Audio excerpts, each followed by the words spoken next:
Edmund Shaw snatched the envelope from Clara's hands before she even reached the porch steps. Not asked for it, not requested it, snatched it, the way a man snatches something he believes already belongs to him, without apology, without eye contact, without the basic human courtesy of acknowledging that another person was holding it. "Ranch correspondence goes through me," he said, already tearing the seal. "You know the rules." Clara stood in the cold morning air, her fingers still curled from where the envelope had been.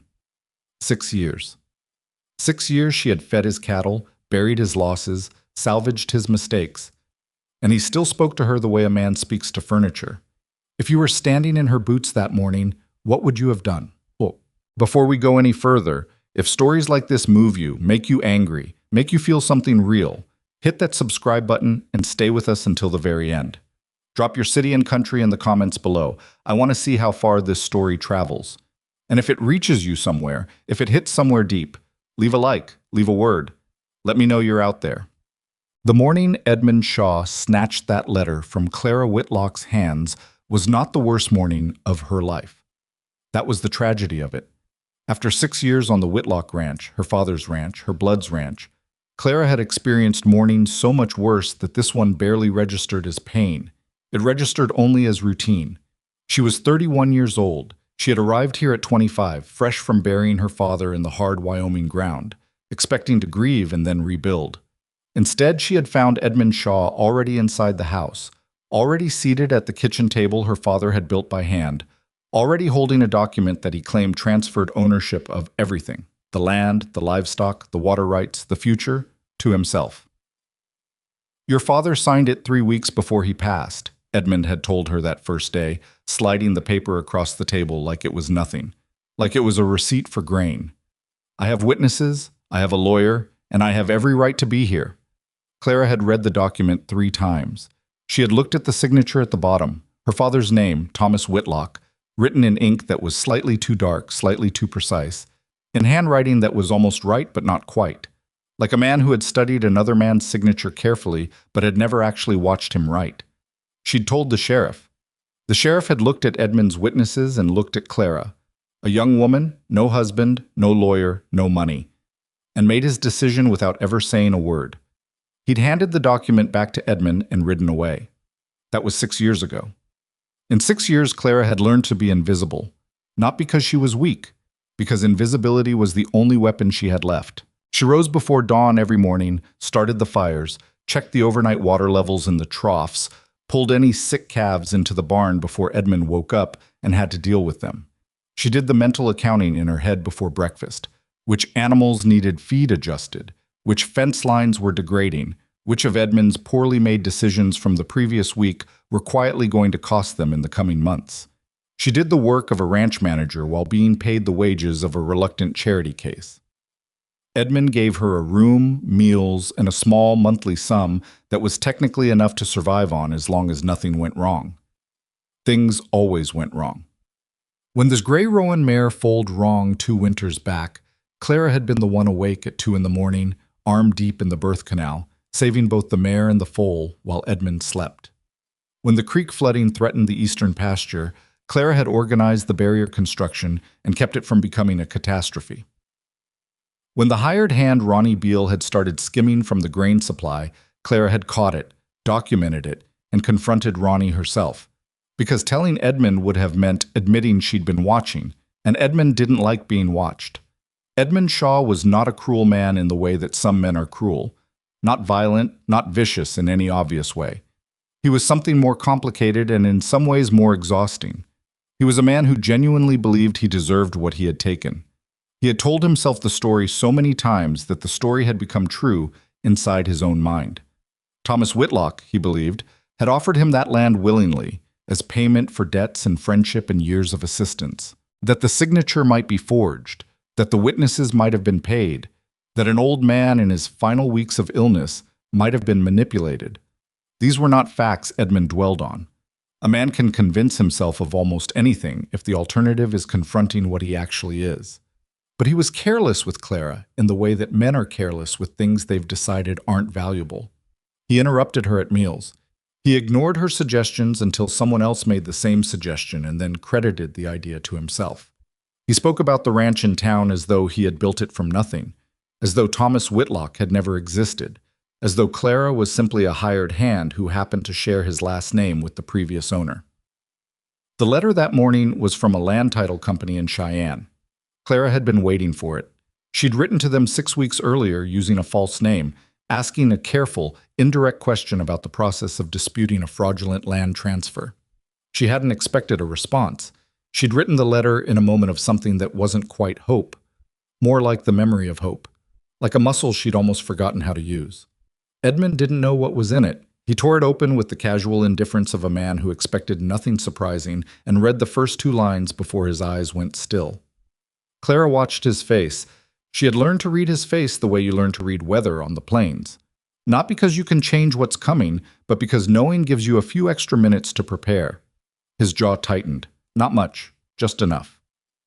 "Junk correspondence," he said, folding the letter and putting it in his coat pocket. "Some company fishing for business." He walked into the house and Clara stood in the cold, empty-handed, watching the door close behind him. She waited exactly 4 minutes, which was how long it took Edmund to settle at the breakfast table, pour his coffee, and open the newspaper he had delivered every Tuesday. Then she walked around to the side of the house, through the mudroom, past the boot rack where his extra coat hung on a wooden peg. She had the letter out of his pocket, read, refolded, and returned within 90 seconds. "Miss Hartfield, regarding your inquiry about deed dispute procedures in Laramie County. Please be advised that under current Wyoming territorial law, a challenge to a land transfer must be filed within 7 years of the original document date. Based on the date you referenced, that window closes in approximately 4 months. After that point, no legal remedy will be available regardless of the circumstances of the original transfer." For 4 months. Clara stood in the mudroom for a moment, holding the coat. Outside, through the small window above the boot rack, the sky was the particular pale gray of early autumn in Wyoming, the kind of sky that promises nothing and means it. In 4 months it would be winter. The ground would be frozen. And after that, whatever Thomas Whitlock had once owned, whatever he had built from nothing, whatever he had intended to leave to the daughter who had watched him build it, would belong to Edmund Shaw forever, under the protection of a law that had never once protected Clara. She hung the coat back on the peg. She walked to the barn. She had 4 months and she had nothing. No lawyer, no money, no witnesses, no proof beyond the slight wrongness of a dead man's signature that nobody in authority had ever agreed to look at closely. What she did have was 6 years of watching this land, knowing every corner of it, every record her father had ever kept. Thomas Whitlock had been meticulous. He'd kept letters going back 20 years, financial records tied with string, notes in the margins of ledgers about decisions made and why. Clara had gone through everything after his death, before Edmund had arrived and claimed the house. She hadn't known what she was looking for. She'd been grieving, sorting, trying to organize the evidence of a life. Now she knew what she'd been looking for. She just had to find out if it was still there. The problem was the lockbox. 3 weeks after Edmund had moved in, he had changed the lock on Thomas Whitlock's study. Clara had been allowed to remove her personal belongings, her clothes, a photograph, her mother's Bible, but the study and everything in it had become Edmund's private territory. He kept the key on his person. The room stayed locked even when Edmund was on the property. What Clara had not told Edmund, had not told anyone, was that the lockbox was not in the study. In the last months of his illness, Thomas Whitlock had understood, with the particular clarity that sometimes comes at the end of a life, that something was wrong. He hadn't known the extent of it. He hadn't known about forged signatures or paid witnesses, or the elaborate machinery being constructed to take his land. But he'd felt the wrongness the way old ranchers feel weather, in his bones, in the way certain conversations stopped when he entered a room. He had given Clara a tin box, 6 inches by 8, and told her to keep it somewhere cold and dry and forgotten. "Keep it until you need it, or until you don't," he'd said, which was the kind of thing he said near the end, half lucid, half somewhere else. "There's letters in there from the beginning, everything from the beginning." She had kept it in the one place on the property that Edmund had shown absolutely no interest in, the root cellar beneath the old smokehouse, buried under 3 loose boards near the south wall, wrapped in oilcloth. She had not opened it in 6 years. She was afraid of what it might not contain. There is a particular kind of hope that survives only because it remains untested. Claire had kept that tin box the way you keep a letter you're not ready to read, because as long as it remains sealed, it can still hold anything. The moment she opened it, it would contain only what it contained. And if that wasn't enough, if Thomas had put in there only old receipts and a few personal letters, and nothing that proved a thing in a court of law, then that was the end. That was truly the end. 4 months. She went about her morning work, fed the horses, checked the water, fixed a loose hinge on the barn gate that she'd been meaning to address for 2 weeks. She made a mental list of everything that needed doing by the end of the week and organized it by priority. The way she always did. The way she'd been doing since she was old enough to understand that the ranch ran on discipline and sequence, and the willingness to do the unglamorous work before the necessary work became a crisis. Around mid-morning, she heard a horse she didn't recognize. She came out of the barn in time to see a man she'd seen only twice before, once at the feed store in town, once at a property line dispute meeting she hadn't been invited to but had observed from a distance, dismounting at the gate. Gideon Hale. He was Edmund's neighbor to the northwest, owner of a property about twice the size of this one, a man who had arrived in Wyoming roughly 2 years back from somewhere that wasn't Wyoming. He was somewhere in his mid-30s, broad-shouldered, with the kind of quietness about him that wasn't shyness. It was the quietness of a man who was listening more than he was talking, which Clara recognized because she had spent 6 years doing the same thing. Edmund wasn't on the property. He'd gone to town that morning, which was the only reason Clara was willing to be visible at all. Gideon tied his horse at the gate and looked across the yard and found her immediately. Not the barn, not the house. Her. "Miss Whitlock," he said, crossing toward her. He pulled his hat off, which was something men in this county didn't always remember to do, and held it against his side. "I was hoping to speak with Mr. Shaw, but his hired man at the gate said he's in town."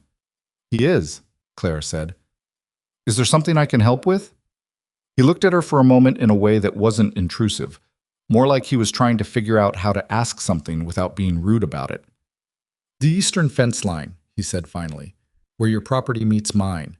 There's about 40 yards of it that's been drifting for 2 years. It needs resetting before winter, and I'd rather coordinate on it than have a dispute about it come spring.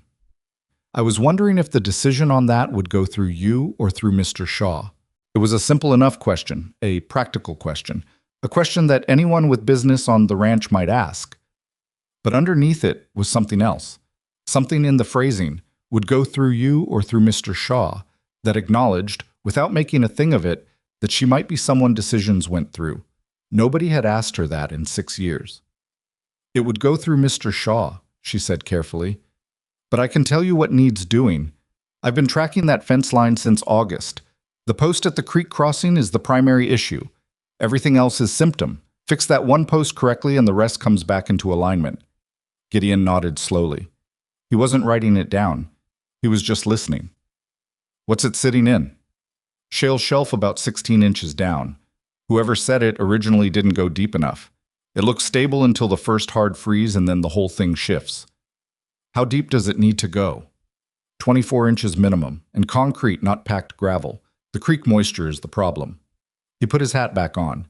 He had been watching her face the whole time she spoke, not skeptically, more like someone checking the calibration of information against the source. "That's good information," he said simply. "Thank you." He started back toward his horse, and Clara turned back toward the barn, and that should have been the end of it. "Miss Whitlock." She stopped. "The gray roan in the far paddock," he said. "The one with the white left foreleg. Is she yours or is she Shaw's?" Clara turned around. The mare, the one she'd saved in that 2 a.m. birth 2 winters ago, the one whose foal had gone on to be the strongest yearling on the property, was visible at the far end of the paddock, watching them with the mild attention of a horse that has decided it is safe to be curious. "She belongs to the ranch," Clara said. Gideon Hale looked at the mare for a long moment. Then he looked back at Clara, and something shifted in his expression. Not dramatically, not in any way she could have pointed to directly. Just a small recalibration, like a man who had come to confirm a suspicion and found the confirmation was larger than he expected. "She's exceptional," he said. He rode away. Clara stood in the yard for a moment after he was gone, aware of something she didn't quite have a name for. Not comfort exactly, not hope exactly, just the faint, unsettling sensation of having been seen, actually seen, not as a housekeeper, not as a charity case, not as the awkward remnant of the previous owner, but as the person who knew things about this land that mattered. It was such an unfamiliar feeling that it made her chest ache a little. She went back to work. She had a fence post to think about and 4 months to reckon with. That evening, after Edmund returned from town in a mood that suggested the trip had not gone well, after dinner had been prepared and eaten and cleaned up without a word of acknowledgement, Clara sat in her small room at the back of the house and opened her father's old field notebook. Not the tin box, not yet, just the notebook she'd been allowed to keep, worn at the corners and soft from years of handling, and found the entry she had been thinking about all day. March 14. Shaw came by again about the water rights extension, offered to formalize the partnership agreement. I told him I needed to think it over. Something about the way he phrased the documents doesn't sit right with me. Going to write to the title company in Cheyenne and ask some questions before I sign anything. March 14. 2 months before Thomas Whitlock had signed the document that transferred his land to Edmund Shaw. 2 months before a signature that looked almost right but wasn't quite. Clara closed the notebook. She had 4 months. She had a tin box she hadn't opened in 6 years. She had a field notebook entry that was not, by itself, proof of anything, but was the first thread of something that might, if she pulled it carefully enough, unravel the whole fabric of a lie she had been living inside for 6 years. And she had the particular memory of a man on horseback asking her which decisions went through her, and then listening to the answer as though the answer was worth listening to. She turned out the lamp. Tomorrow she was going to the smokehouse. The smokehouse had not been used in over a decade. Thomas Whitlock had stopped smoking meat the year Clara's mother died, and after that the small structure at the edge of the yard had become one of those places that accumulates things without purpose. Old rope, broken equipment, a rusted hand plow that nobody ever intended to fix. Edmund had no interest in it. Clara had kept it that way deliberately, adding to the clutter whenever she could, making the building look more abandoned each season, more not worth investigating. She went in just after first light, before Edmund was awake, telling herself she was checking the roof boards for winter damage. She did check the roof boards. They were fine. Then she moved to the south wall, shifted the old plow, and 3 coils of rope she'd arranged over the years specifically to look like they'd simply ended up there, and found the 3 loose floorboards. The tin box was exactly where she'd left it. The oilcloth had done its job. When she unwrapped it, the box wasn't even damp. She sat down on the cold ground right there with the box in her lap, and she did not open it for almost a full minute. She just held it. It was lighter than she remembered. That frightened her. She opened it. Thomas Whitlock had not been a sentimental man. What was in the box was not a letter to his daughter or a final declaration of love or anything that would have been comforting. What was in the box was documentation. 12 letters from business correspondents spanning 20 years. 2 personal letters from a land attorney in Cheyenne named Harlan Pruitt, dated 14 months before Thomas died, both referencing a conversation about a potential partnership arrangement with a man named Shaw and the concern Thomas had expressed about the terms. A folded copy of a survey map, hand-annotated in Thomas's writing, marking water rights and property boundaries with careful precision. And at the very bottom, a single sheet of paper in Thomas Whitlock's handwriting, a list of names, dates, and dollar amounts, with a question mark beside each entry and a note at the top that said simply, "Look into this." E.S. Where does his money actually come from? Clara sat on the cold floor of the smokehouse and read everything twice. It wasn't proof. She was clear-eyed enough to know that. The letters from Harlan Pruitt were the closest thing to useful. They documented Thomas's stated concerns, in writing, before his death. But they were still only evidence of a conversation, not evidence of fraud. The list of names and dollar amounts was the most intriguing thing in the box, and also the most mystifying. She didn't recognize most of the names. She didn't know what the dollar amounts corresponded to. The dates ranged from 3 years before Thomas died to within weeks of his death. She wrapped everything back in the oilcloth. She put it back under the boards, exactly as before, and rearranged the plow and rope. She had 2 things she hadn't had yesterday. She had the name Harlan Pruitt, an attorney who had spoken directly with her father about this exact situation. And she had a list of names that her father, a careful and not particularly paranoid man, had thought was worth writing down. The problem was that she had no way of following either thread. She had no money for an attorney. She couldn't leave the property for extended periods without Edmund noticing and becoming suspicious. She couldn't write letters using her real name, as she'd already discovered. The letter Edmund had stolen from her that morning had been addressed to a false name, but she'd had to arrange the response through the post office in the next town, and that arrangement was now compromised if Edmund had read enough of the letter to understand what she'd been asking about. She needed help. She didn't know how to ask for it without exposing everything prematurely. And the last time she had asked for help, 6 years ago, from the sheriff, from the county clerk, from 2 different attorneys who'd looked at her situation and concluded it wasn't worth their time, she had been turned away so thoroughly that the asking had cost her something she'd never fully recovered. There is a specific kind of damage that comes from being disbelieved repeatedly. It doesn't announce itself. It just quietly rebuilds the architecture of how you approach every future interaction. You learn to lead with evidence instead of emotion. You learn to assume the person across from you is already looking for reasons to dismiss you. You learn to keep your voice level even when your chest is burning, because the moment you show feeling, they'll use the feeling to discredit the facts. Clara had been doing this for 6 years. She was very good at it. She was also, in ways she didn't fully examine, exhausted by it. She was thinking about all of this, standing near the barn that afternoon watching the gray roan move along the paddock fence, when she heard a horse at the gate again. It was Gideon Hale, and he had brought someone with him. The second man was older, mid-50s, with a lawyer's pallor and a lawyer's way of carrying a leather satchel with his whole body slightly angled toward it, as though protecting it. He wore a city coat that was inappropriate for the weather, but not so inappropriate as to suggest he was unfamiliar with Wyoming entirely. Edmund was still in the house. Clara could hear him moving around on the second floor. She walked to the gate, and Gideon dismounted, and the older man climbed down from a rented buggy with the specific, careful movements of someone whose back was not what it used to be. "Miss Whitlock," Gideon said. He kept his voice low, conversational. "This is Martin Calloway. He's an attorney out of Laramie.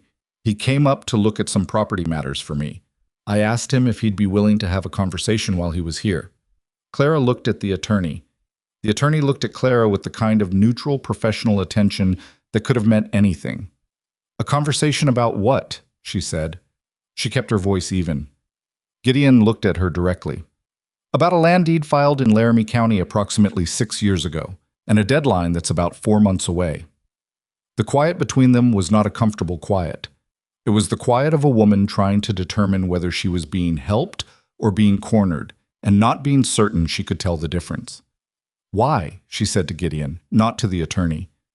Gideon didn't look away. "Because I've been running cattle next to this property for 2 years.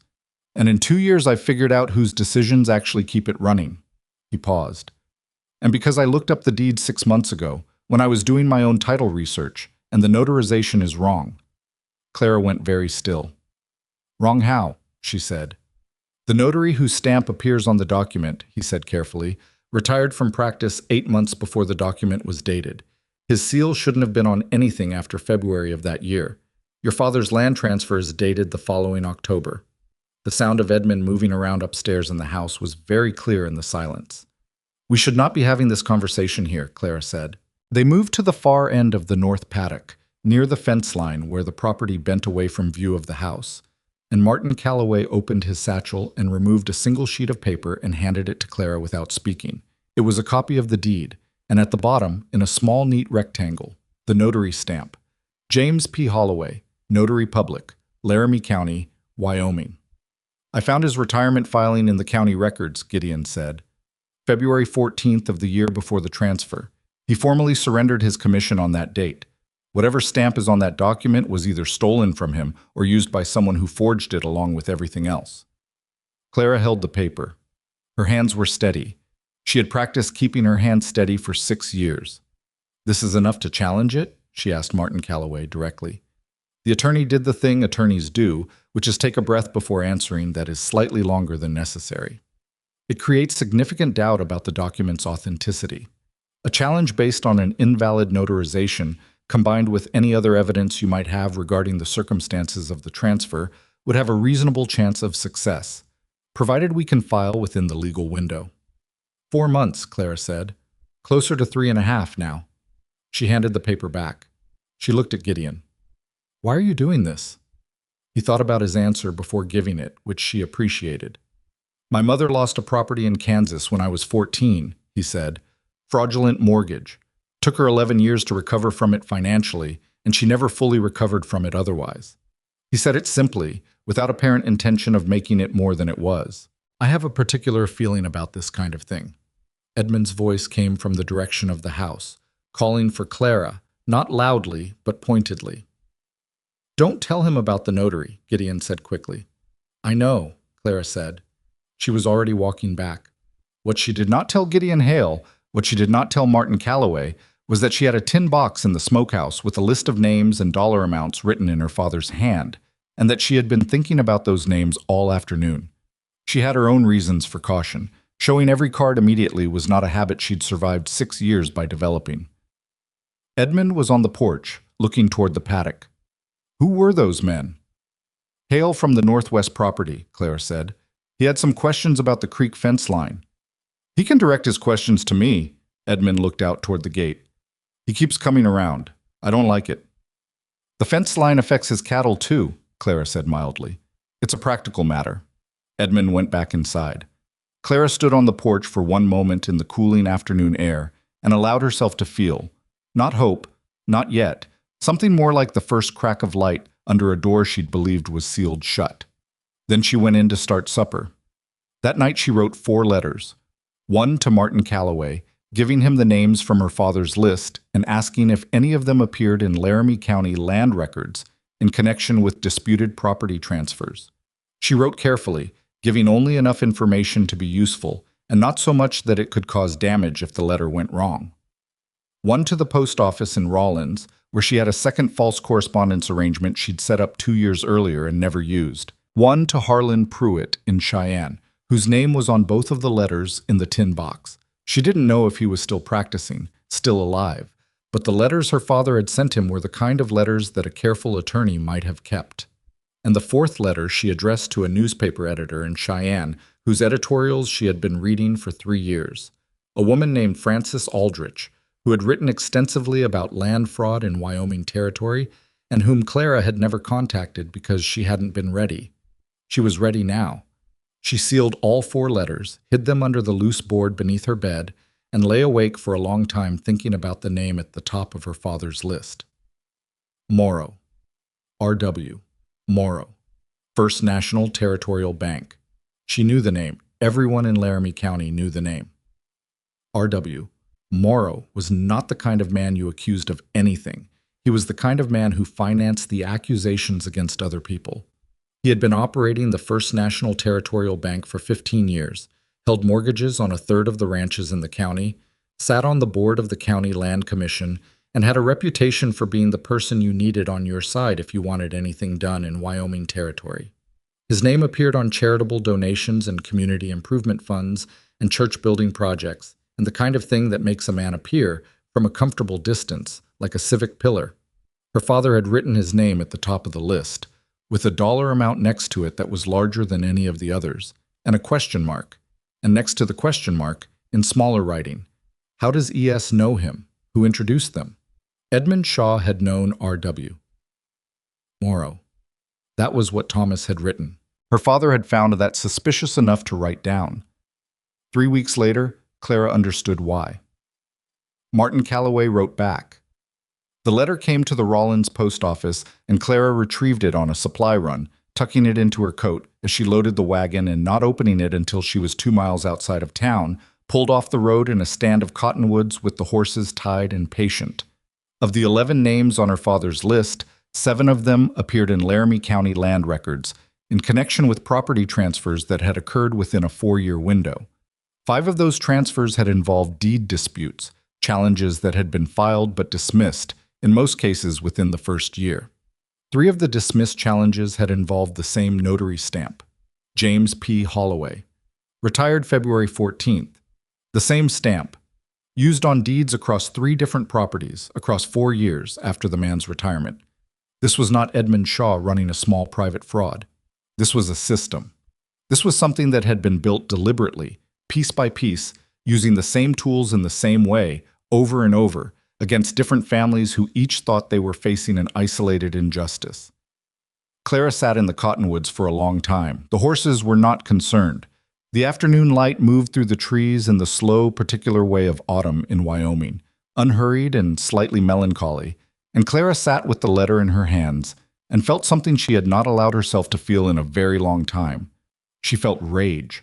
Not the hot, unfocused rage of injustice. She'd burned through that 6 years ago. This was different. This was the cold, calibrated rage of someone who has been waiting a long time and has finally understood what, exactly, they have been waiting for. This was the rage that doesn't need to raise its voice because it has the facts on its side and it knows it. She folded the letter and drove back to the ranch. What she had not yet done was talk directly to Gideon Hale about any of this. Their conversation since that first meeting had been careful, useful, and brief. Fence line logistics, information about the livestock she'd managed in ways Edmund had never properly documented. The kind of practical exchange that looked, to anyone observing, like a neighboring rancher conducting normal business with the staff of a neighboring property. Edmund had said twice more that he didn't like Hale coming around. Clara had given him reasons each time. She was very good at giving Edmund reasons. But Gideon had pressed something into her hand as he left after his second visit. A small folded note passed in the way that people pass things when they don't want the passing to be seen. And the note said only, "My hired man Jonas can carry messages. He goes to town every Thursday. He asks no questions." She had used Jonas 3 times.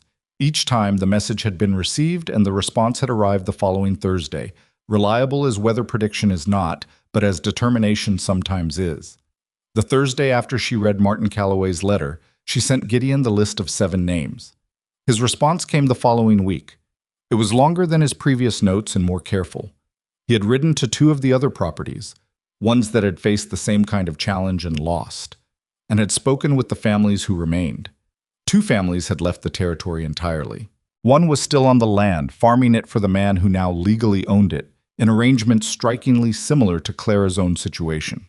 The husband of that family, a man named Dwyer, had told Gideon something that neither of them had expected. Dwyer said that Edmund Shaw had come to his property 2 years after the land transfer, had sat at Dwyer's kitchen table, and had told him that he was sorry for his part in it, and that he hadn't fully understood what he'd been involved in until it was too late to undo it. Clara read that twice. Then she sat very quietly in her room and stared at the wall. Edmund had said he was sorry, to a man he'd helped dispossess, and had never said a word about it to anyone who could act on it. Had kept the land, kept the arrangement, kept Clara in the role of invisible labor, and had carried the apology quietly to someone it couldn't help, in the way that men sometimes discharge guilt without actually surrendering anything. She had thought Edmund was a simple fraud. She had thought he was a man who had taken something he knew was stolen and had simply kept it. The picture was more complicated now, and complications, in Clara's experience, could be either opportunities or traps, and you couldn't always tell which until you were already inside. She needed to know which this was. Harlan Pruitt and Cheyenne had not written back, and 2 weeks had passed. She didn't know if the letter had reached him, if he was still practicing, if he was still alive. She was running calculations in her head constantly. 3 months left, approximately. Maybe slightly less. Everything she needed to do between now and a courthouse filing was beginning to feel like more than 3 months' worth of doing. Then Harlan Pruitt wrote back. The letter was 3 pages, and it was the most important thing Clara had held in her hands since her father put the tin box in them 6 years before. Harlan Pruitt was 71 years old, still practicing on a limited basis, and he had not only kept Thomas Whitlock's letters, he had kept his own notes from the meetings with Thomas in the months before his death. He had kept them because Thomas had told him, in their last conversation, that he believed someone was trying to steal his property and that he was trying to gather documentation before he lost the ability to do so. Pruitt had advised him to formalize everything through official channels. Thomas had died before he could. Pruitt had kept the notes for 6 years because he was a careful man and a guilty one. He had not pushed Thomas Whitlock to move faster, had not escalated the urgency, had believed there was more time. He had been sitting with that guilt for 6 years. He wrote, "Miss Whitlock, I should have acted sooner on your father's behalf. I did not. I am prepared to act now, if you will have me. I am also prepared to tell you what your father never had the chance to learn, that I recognize the name R.W. Morrow in the context your father described, because I had heard it in a similar context twice before, from two other clients who came to me with property concerns they could not substantiate. I dismissed the pattern at the time. I no longer dismiss it. There is something happening in Laramie County that is larger than your father's land, and I believe I can now help you see what it is. Clara put the letter down on her bed. She pressed both hands flat against her thighs. She was shaking slightly, not from fear, or not only from fear, from something that had no clean name. Relief that had been held in too long. The physical shock of a door opening that you've been pressing against alone for 6 years, and suddenly the pressure releases. She did not allow herself to sit with it for long. There wasn't time for it. She needed to meet with Gideon properly, not through Thursday messages.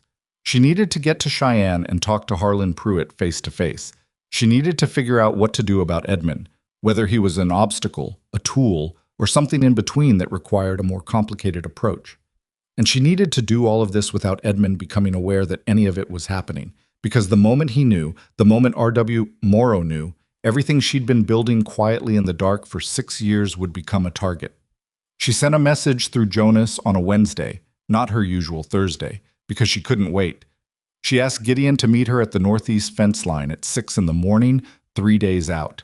She said she had information that changed the scope of things. She said she needed to plan. He was at the fence line when she arrived. She had not slept particularly well in the 3 days between the message and the meeting. There had been the normal work of the ranch, which did not pause for personal crises. A heifer with a respiratory problem that needed monitoring twice daily, a water pump that had been showing signs of failure for 2 weeks and finally gave out on the second night, which meant 3 hours of repairs in the dark with a lantern and a set of tools, and Edmund sleeping through all of it while Clara fixed the thing that kept his livestock alive. She arrived at the fence line with mud on her boots, and the specific worn-through feeling of someone who has been doing two people's work without acknowledgement for long enough that it no longer produces bitterness, just a kind of deep and grinding fatigue. Gideon was standing at the fence with his hat in his hand, which had become, Clara realized, a habit of his in her presence. She wasn't sure if it was courtesy or something more intentional. She decided it didn't matter either way. She told him everything. The tin box, the letters, Martin Calloway's findings, what Dwyer had said about Edmund, and finally Harlan Pruitt's letter. She told it in the order of a person reporting facts, not a person seeking reassurance, and she watched Gideon's face throughout and appreciated that he listened the entire way through before saying anything. When she finished, he was quiet for a long moment. The morning was cold and pale, and neither of them were dressed heavily enough for how cold it was, and she could see his breath. "Morrow," he said finally, "my father thought Shaw was connected to him. Pruitt believes it's bigger than my father's land." "How many families are we talking about?" 7 names confirmed. Pruitt says he knows of 2 others. That's 9 documented. There could be more we haven't found yet. Gideon looked out across the fence line. "You can't file this as a simple deed dispute," he said. "You could win the land back that way, maybe. But Morrow wouldn't touch it. He'd let Shaw take the fall and walk away clean." "I know," Clara said. "So you need to build something that implicates Morrow directly, not just the fraudulent deed, the system he built to create the fraudulent deeds." That's what Pruitt said. "That's going to take more than 3 months." "I know that too." He looked at her. The look was direct and not unkind. "Then what do you need from me?" Clara had thought about how to answer this question since she'd sent the Wednesday message. She was not good at asking. She had 6 years of evidence that asking was dangerous. But she was also smart enough to know when the situation had outgrown what she could do alone. "I need 2 things," she said.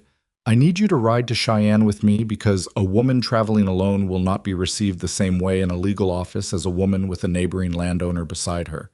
I hate that that's true, and it's true." He nodded once. "What's the second thing?" "I need you to understand that whatever we build here belongs to all the families who lost land to this system, not just to me. If we do this right, there are 8 other families who might get something back." Gideon Hale looked at her for a moment with the expression of someone who has been making a series of small assessments and has arrived at a larger conclusion. He put his hat back on. "When do you want to leave for Cheyenne?" "As soon as I figure out how to be gone for 3 days without Edmund realizing the trip has anything to do with his land deed." "I can give you a reason," Gideon said. I'll tell him I'm considering purchasing 2 mares from the Whitlock stock, and I need an expert opinion from a breeder in Cheyenne before making an offer. He'll want you to go. He'll think he's getting a sale out of it." Clara looked at him steadily. "That's a fairly specific lie for a man who just met me." "It's not a complete lie," he said. "I am considering purchasing those mares. I wasn't going to bring it up yet." She wasn't sure whether to be amused or suspicious. She settled on a careful version of both.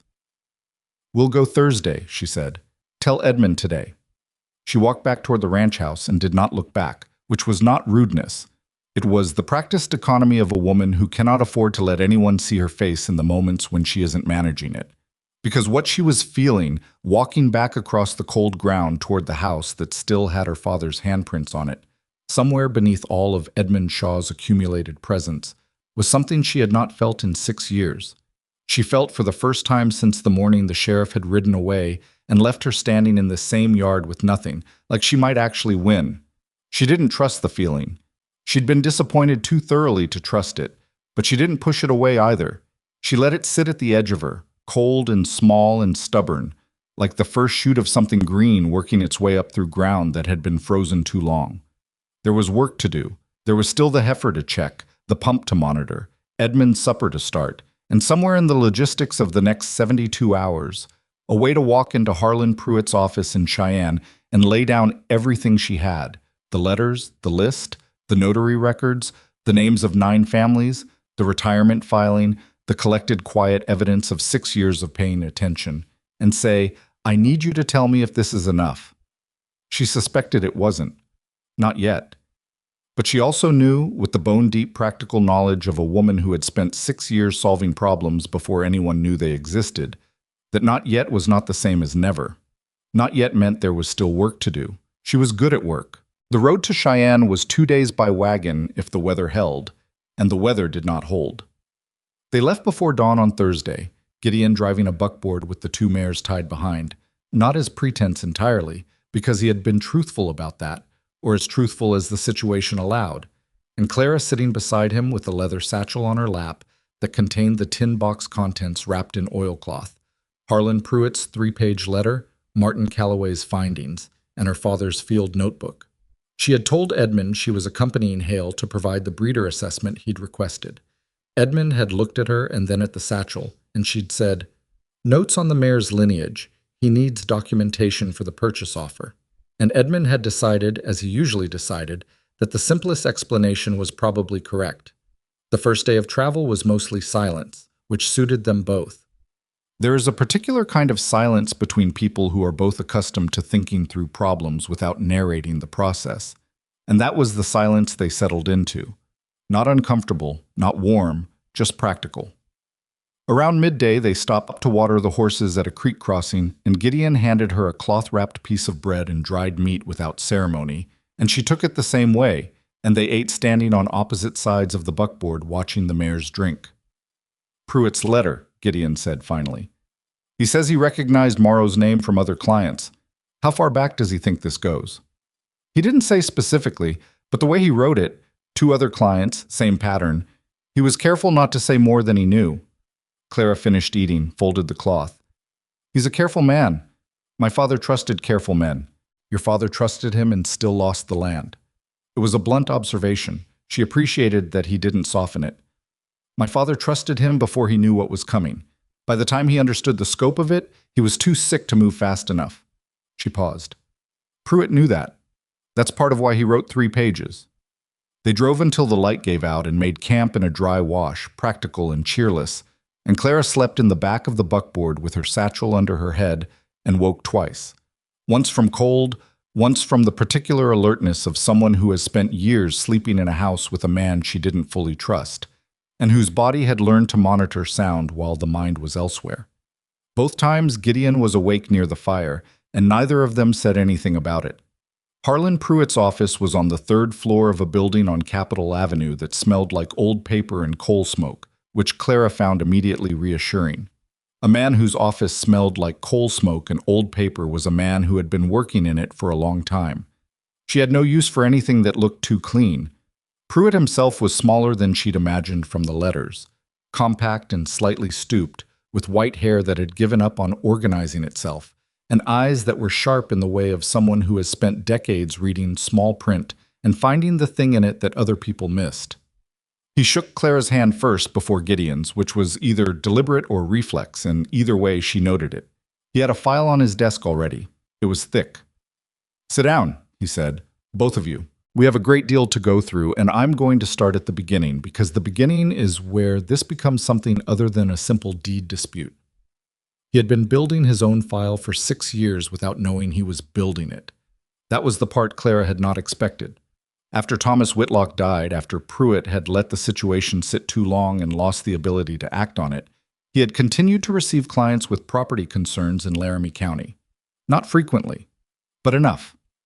And he had been noting the common elements, not officially, not as part of any formal investigation, but in the way that a careful man notes things that don't sit right, because the alternative is ignoring them, and he'd already done that once with Thomas Whitlock, and had not forgiven himself. 7 years ago, Pruitt said, opening the file, a man named Gerald Cobb came to me with a deed dispute on a cattle property outside of Burnt Fork. The deed showed a transfer to a company called the Territorial Land Improvement Group. He believed the signature on the transfer was forged. The notary stamp on the document was James B.P. Holloway. He looked up at Clara. "Sound familiar?" "Same stamp," she said. "Same retired notary." Gerald Cobb's challenge was dismissed because he couldn't produce evidence of forgery that satisfied the court standard. He left the territory 2 years later. Pruitt turned a page. 5 years ago, a woman named Margaret Hurst, widowed, property in Carbon County, near the border. Transferred to the same company, Territorial Land Improvement Group. Same notary stamp. She came to me 8 months after the transfer, which was already too far into the challenge window to build a comprehensive case. He paused. Her challenge was also dismissed. Clara leaned forward. The same company? In both cases, yes. Your father's land, however, transferred to Edmund Shaw personally, not to the company. He set the page down carefully. I believe this was deliberate. Morrow learned from the earlier transfers that a company name created a visible pattern. Individual names are harder to connect. He started using intermediaries, people like Shaw, to receive the land in their own names, which made it look like a series of unrelated private transactions rather than a coordinated operation. Gideon said quietly, Edmund Shaw is an intermediary. That's what the evidence suggests. Pruitt looked at Clara. It doesn't excuse him. He took something he knew, or should have known, wasn't legitimately his. But it does mean he is not the primary architect of this. Clara sat with that for a moment. She had been living in the house of the man who had stolen her father's land for 6 years. She had cooked his meals and fixed his equipment and watched him sit at her father's table and believe, eventually, in his own right to be there. And the man who had actually built the machinery that made all of it possible had never set foot on the Whitlock property at all. R.W. Morrow had stolen from her family from a distance, through layers of other people's complicity, and had never once had to look at what he'd taken. I want to see everything you have on Morrow, she said. Pruitt turned to the second section of the file. What he had was not direct evidence, not yet. What he had was a pattern so consistent, so geometrically precise, that the absence of direct evidence almost became its own kind of argument. 9 properties. 3 counties. A span of 9 years. Same notary stamp. 2 property company names used in the early transfers, then abandoned for individual intermediaries. Mortgages through First National Territorial Bank. Morrow's institution. On every single property, always issued just before the fraudulent transfer occurred. The mortgages created impossible debt burdens. The debt burdens created pressure. The pressure created vulnerability. And into that vulnerability, with impeccable timing, came the forged documents. He manufactures the crisis and then offers to resolve it, Gideon said. He had been quiet for most of this, listening with the focused attention of someone building a structure in their mind. The mortgage pressure isn't incidental, it's the mechanism. Correct, Pruitt said. And it's nearly impossible to prove individually, because each mortgage on its own looks like a legitimate business transaction. It's only when you line all 9 up in sequence that the pattern becomes undeniable. Clara said, What do we need to file? Pruitt looked at her directly. 2 separate actions. First, a deed challenge for the Whitlock property, based on the invalid notarization and the documentation your father left behind. That action is urgent. The window closes in just under 11 weeks. Second, a separate complaint to the Territorial Land Commission documenting the pattern across all 9 properties, naming Morrow specifically, requesting a full investigation. He paused. The first action we can win. The second is less certain. But without the second action, Morrow walks away. Yes. Then we need both, Clara said. Pruitt nodded slowly. He had the expression of a man who agreed with the goal and was measuring the distance between where they were and where the goal required them to be. I need 3 things from you that I don't currently have. I need original documentation, your father's letters, the field notebook, whatever else you brought. I need at least 2 other families from the 9 to agree to participate formally in the Land Commission complaint, which means they need to be willing to be named and to provide statements. And I need someone who is directly involved in the forgery operation to give a credible account of how it worked. The third item sat in the room for a moment. Clara looked at Gideon. Gideon looked back at her with an expression that reflected precisely what she was thinking. Edmund Shaw, she said. If he confirms that he was used as an intermediary, if he can describe how the deed was presented to him and what he was told about its legitimacy, that corroborates the pattern. Pruitt removed his glasses and set them on the file. It would also require him to admit publicly that he does not have valid legal ownership of land he has held for 6 years. That is a significant thing to ask a man to do voluntarily. He apologized, Clara said, to one of the other families 2 years ago. He sat at their table and said he was sorry. Pruitt looked at her carefully. You know that for certain? A man named Dwyer told Gideon, unprompted. Pruitt was quiet for a moment. Then he said, guilt is not the same as courage.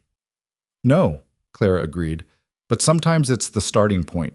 They spent the rest of the afternoon going through documentation, and Pruitt made notes in a hand so precise it was almost mechanical, and Clara answered questions she had not been asked before, about specific dates, about observable details, about things she had noticed in the first weeks after Edmund had arrived and taken possession that she had never told anyone because she hadn't known who to tell. She told Pruitt about the signature, the specific wrongness of it. She described the thickness of the ink, the pressure of the strokes, the way her father had always signed his name with a slight rightward lean that was not present in the signature on the deed. Pruitt wrote all of it down. He did not tell her she was wrong or that she was imagining it. Before they left, Pruitt said to Clara, your father wrote me, in his last letter, that he was worried he hadn't done enough to protect what he was leaving behind. I want you to know that what he left behind in that tin box was exactly the right thing. He didn't know that, but he was right to trust you with it. Clara stood at the door of his office and absorbed this and did not show what it cost her to absorb it, because she had gotten very good at not showing what things cost her. She said, thank you, Mr. Pruitt, and they left. The ride back to the ranch was not like the ride to Cheyenne. The silence was different, not the silence of 2 people thinking separately, but the silence of 2 people who have been through the same experience and are still processing it from their own angles. Around midday on the second day, somewhere in the stretch of open country before the land started to show the specific character of Laramie County, Gideon said, the Dwyer family. He's the one who's still on the land working for whoever owns it now? Yes. Would he give a statement? I don't know. He's still living there. He has nowhere else to go. She paused. But if Edmund agrees to cooperate and Dwyer hears about it, that changes the calculation for him. One person agreeing to speak makes it safer for the next person. And the other families. The ones who left the territory. Pruitt said he'd try to locate them. He has contacts in Kansas and Colorado. She looked out at the flatland. Some of them won't want to come back into it. They survive by leaving, and that survival costs them everything. Asking them to re-enter the fight is asking them to risk the peace they rebuilt. But if they don't, I know, she said quietly. I know what happens if they don't. That's the part I keep thinking about. She had been thinking about Edmund, how to approach him. Every variable she could identify, his pride, his guilt, his fear of exposure, his complicated relationship with a decision he had made 6 years ago that he had never fully been able to settle with himself. She had been living in proximity to this man for 6 years and had spent most of those years trying not to be visible to him, which paradoxically meant she had observed him more carefully than he had ever observed her. She knew his habits. She knew the shape of his moods. She knew what he avoided looking at, which was often more revealing than what he sought out. He avoided looking at Thomas Whitlock's grave. It was on the property, as was customary, a simple marker near the west tree line. Edmund never went near that part of the property if he could help it. Clara had noticed this in the first year and had never mentioned it. A man who cannot look at a grave is a man whose guilt is still alive. She had been home for 3 days when she went to Edmund. She chose the evening after supper when Edmund was in the habit of sitting in what had been Thomas's study with a cup of coffee and the sense of comfortable ownership that came from being surrounded by another man's belongings that he had gradually rearranged to feel like his own. She knocked on the study door, which she rarely did, and he looked up with the slightly defensive attention of a man who had learned that unexpected interruptions usually meant something had gone wrong on the ranch. She came in and sat down across from him without being invited to sit. That, too, was unusual. She saw him recalibrate. "I need to talk to you about the deed," she said. No preamble, no softening approach. Edmund's face did several things in quick succession. "The deed is settled," he said. "It's been settled for 6 years." "The notary who stamped it retired 8 months before the document was dated," she said. "The stamp is invalid. That means the deed is invalid.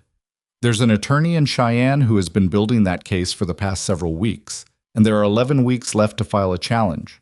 She watched him. He was very still. "The challenge will be filed," she said. "That's not a question.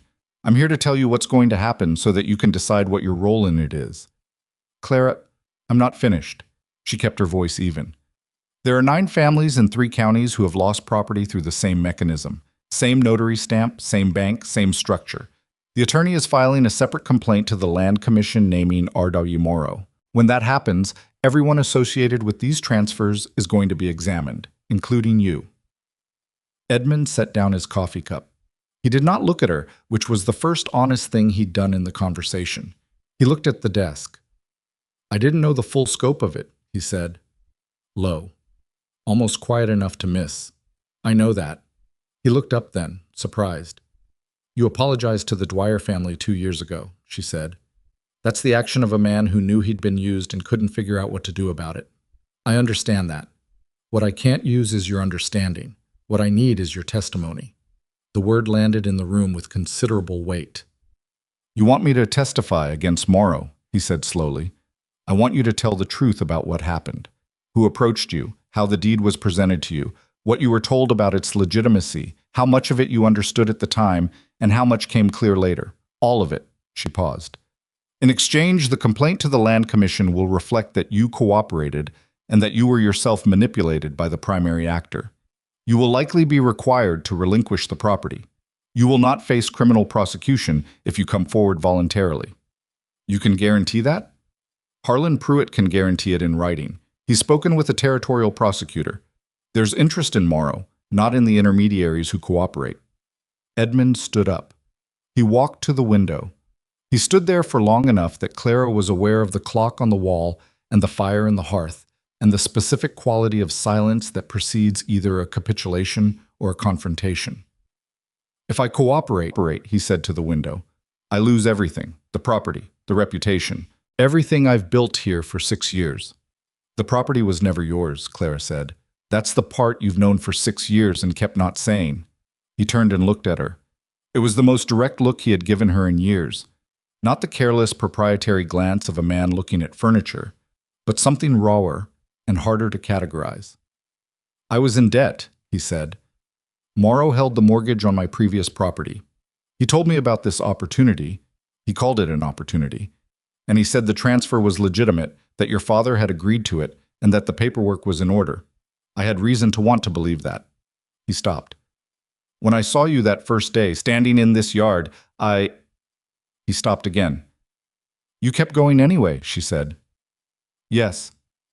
The admission sat between them. It wasn't an excuse, and she didn't treat it as one. "I need your answer," she said.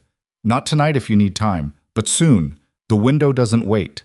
She left him standing at the window. She walked out of the study and through the kitchen and out the back door and stood in the night air, which was cold and clear and carried the smell of the dry grass and the horses. She pressed her hands against her face for exactly 4 seconds. No more, she counted. And then she dropped her hands and looked out at the property. Her father's property. Harlan Pruitt had filed the initial paperwork the day after their meeting in Cheyenne. It was already in motion. The deed challenge was on record. What happened next depended on how many pieces they could assemble in the time remaining. 3 days later, the first piece moved in a direction she hadn't anticipated. A letter arrived at the ranch addressed to Edmund Shaw. She was not supposed to see it. She saw it because the hired hand who brought the post from town left it on the kitchen table while she was in the kitchen, and the return address on the envelope was the First National Territorial Bank. She did not open it. She did not need to. The timing of it, 3 days after she'd confronted Edmund, as though something had been set in motion that had reached Morrow's attention faster than it should have, told her enough. She sent a message to Gideon through Jonas that same afternoon. 3 words. Morrow knows. Accelerate. Gideon came to the property himself the next morning, with Martin Calloway, who had made the drive from Laramie at some personal inconvenience and arrived looking it. The 3 of them stood near the north paddock fence in the cold morning, and Calloway said, "If Morrow has been alerted that a challenge is in motion, he has several tools available to him. He can accelerate any outstanding debt on properties connected to the case to force a financial crisis before the court can act. He can apply pressure to witnesses. He can attempt to acquire the relevant documentation." He paused. "The documentation needs to be in Pruitt's office in Cheyenne, not on this property." "I'll take it today," Gideon said. "The original tin box contents," Clara said. "Not copies. If they're on this property, Edmund might feel pressure to produce them, or Morrow's people might come looking. I'll leave this morning." There was a practicality to the way Gideon moved in a crisis that Clara was beginning to understand as a character trait. Not the dramatic decisiveness of men who needed to be seen as decisive, but the quiet, unannounced action of someone who identified the necessary thing and did it without requiring anyone's acknowledgement. She had spent 6 years surrounded by the opposite. Edmund appeared at the door of the house. He looked at the 3 of them at the fence, and something crossed his face. Calculation, fear, something that wasn't quite resolution, but was adjacent to it. He walked toward them across the yard. "I got a letter from Morrow this morning," he said when he reached the fence. He was looking at Clara. Not at Calloway or Gideon. At Clara. "He says there are irregularities in his bank records related to this property. He's calling in the associated loan immediately, by the end of the month." Clara looked at him steadily. "He knows you've been approached." "Someone told him." Edmund's jaw was tight. "Or he has someone watching." He paused. "He's done this before. He did it to the Cobb property. Called in a loan that shouldn't have been callable for another 2 years, forced a sale before anyone could fight back." He stopped. "I didn't know at this time that was what he'd done. I understand now." The morning was very quiet. One of the mares moved along the far fence line, unhurried. "Edmund," Clara said carefully, "that letter changes your timeline, but it doesn't change your options. If you cooperate with the challenge, Pruitt has protections available. If you don't cooperate and Morrow forces a sale, you lose everything anyway, and you have no protection at all." She paused. "He's not trying to protect you. He's trying to protect himself. The only thing that makes you useful to him right now is if you stay quiet." Edmund looked at the house. He looked at it the way someone looks at something they've been calling theirs and are beginning to understand they cannot keep calling that. It was not a fast look. It was the look of a man doing an accounting that had been overdue for years. "What do you need from me?" he said, and his voice had changed. The careful management of a man maintaining authority over a situation was gone from it, and what was left was just a man asking a question. "A written statement," Calloway said, stepping forward. He was already opening his satchel. "Everything you know about how the transfer was arranged, who approached you, what Morrow's role was, what you were told and when. I need it notarized, and I need it today. Today. Today. If Morrow is moving, we move faster." Edmund stood in the cold yard looking at the document Calloway was producing from his satchel, and Clara watched him, and in the watching she felt no particular triumph. That surprised her. She had spent 6 years imagining this moment with a kind of desperate, sustaining anger, had used the anticipation of it to get through mornings when the injustice of her situation was so physically present she could feel it pressing against her sternum. She had expected to feel something large when it arrived.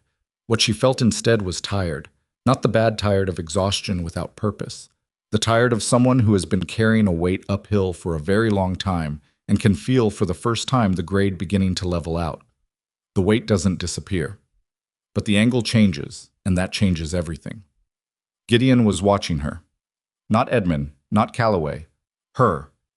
She met his eyes, and he gave her a small, direct nod that was not theatrical about it. Just acknowledgement.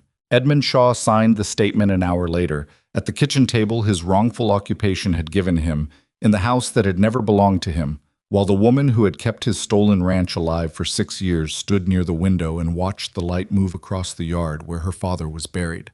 The statement was in Cheyenne 2 days later, in Harlan Pruitt's file, alongside the tin box contents and the notary retirement records, and 9 years of carefully observed pattern. The Land Commission complaint was formalized. The deed challenge was officially filed. Morrow called in 3 more loans that week, not just the one associated with the Whitlock property, but 2 others, connected to different families in the network. It was the action of a man burning documents before an investigation could begin, trying to force rapid transactions that would muddy the legal record before anyone could stop them. It was also the action of a man who was afraid. Clara and Gideon drove to see the Dwyer family on a Wednesday, arriving unannounced because she had no way to send word ahead that would be safe. The wife, May Dwyer, answered the door with the wariness of a woman who had learned to be wary of unexpected visitors. And when Clara explained who she was and why she'd come, May stood in the doorway for a long time without speaking. Then she stepped back and let them in. Dwyer himself listened to everything without interrupting. He was a lean, weathered man in his 50s, with the particular silence of someone who had been holding something for years and had learned to hold it carefully because setting it down wrong might break it. When Clara finished, he said, "Edmund admitted it, in writing." "Yes," Clara said. Dwyer looked at his wife. May Dwyer was looking at her hands, folded in her lap, and something in the set of her shoulders was changing. Not dramatically, not in a way that was easy to describe, but the way a person's posture changes when they've been braced against something for years, and the thing they were braced against has shifted. "What do you need from us?" Dwyer said.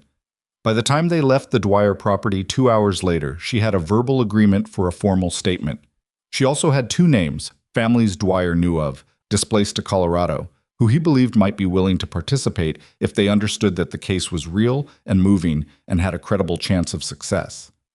Gideon drove, and Clara looked out at the country they were moving through, this land she had spent her whole life in, the specific character of Wyoming in autumn, when the light goes golden and the air has that sharp, clean edge that means winter is serious about coming, and she thought about R.W. Morrow, sitting in his bank in Laramie County calling in loans and believing he was still ahead of something he had no idea was already behind him. She thought about 9 families. She thought about Thomas Whitlock writing names in a notebook with question marks beside them in the last weeks of his life, trying to protect what he had built. She thought about Harlan Pruitt carrying 6 years of guilt around in a file he kept because discarding it felt like discarding the people it represented.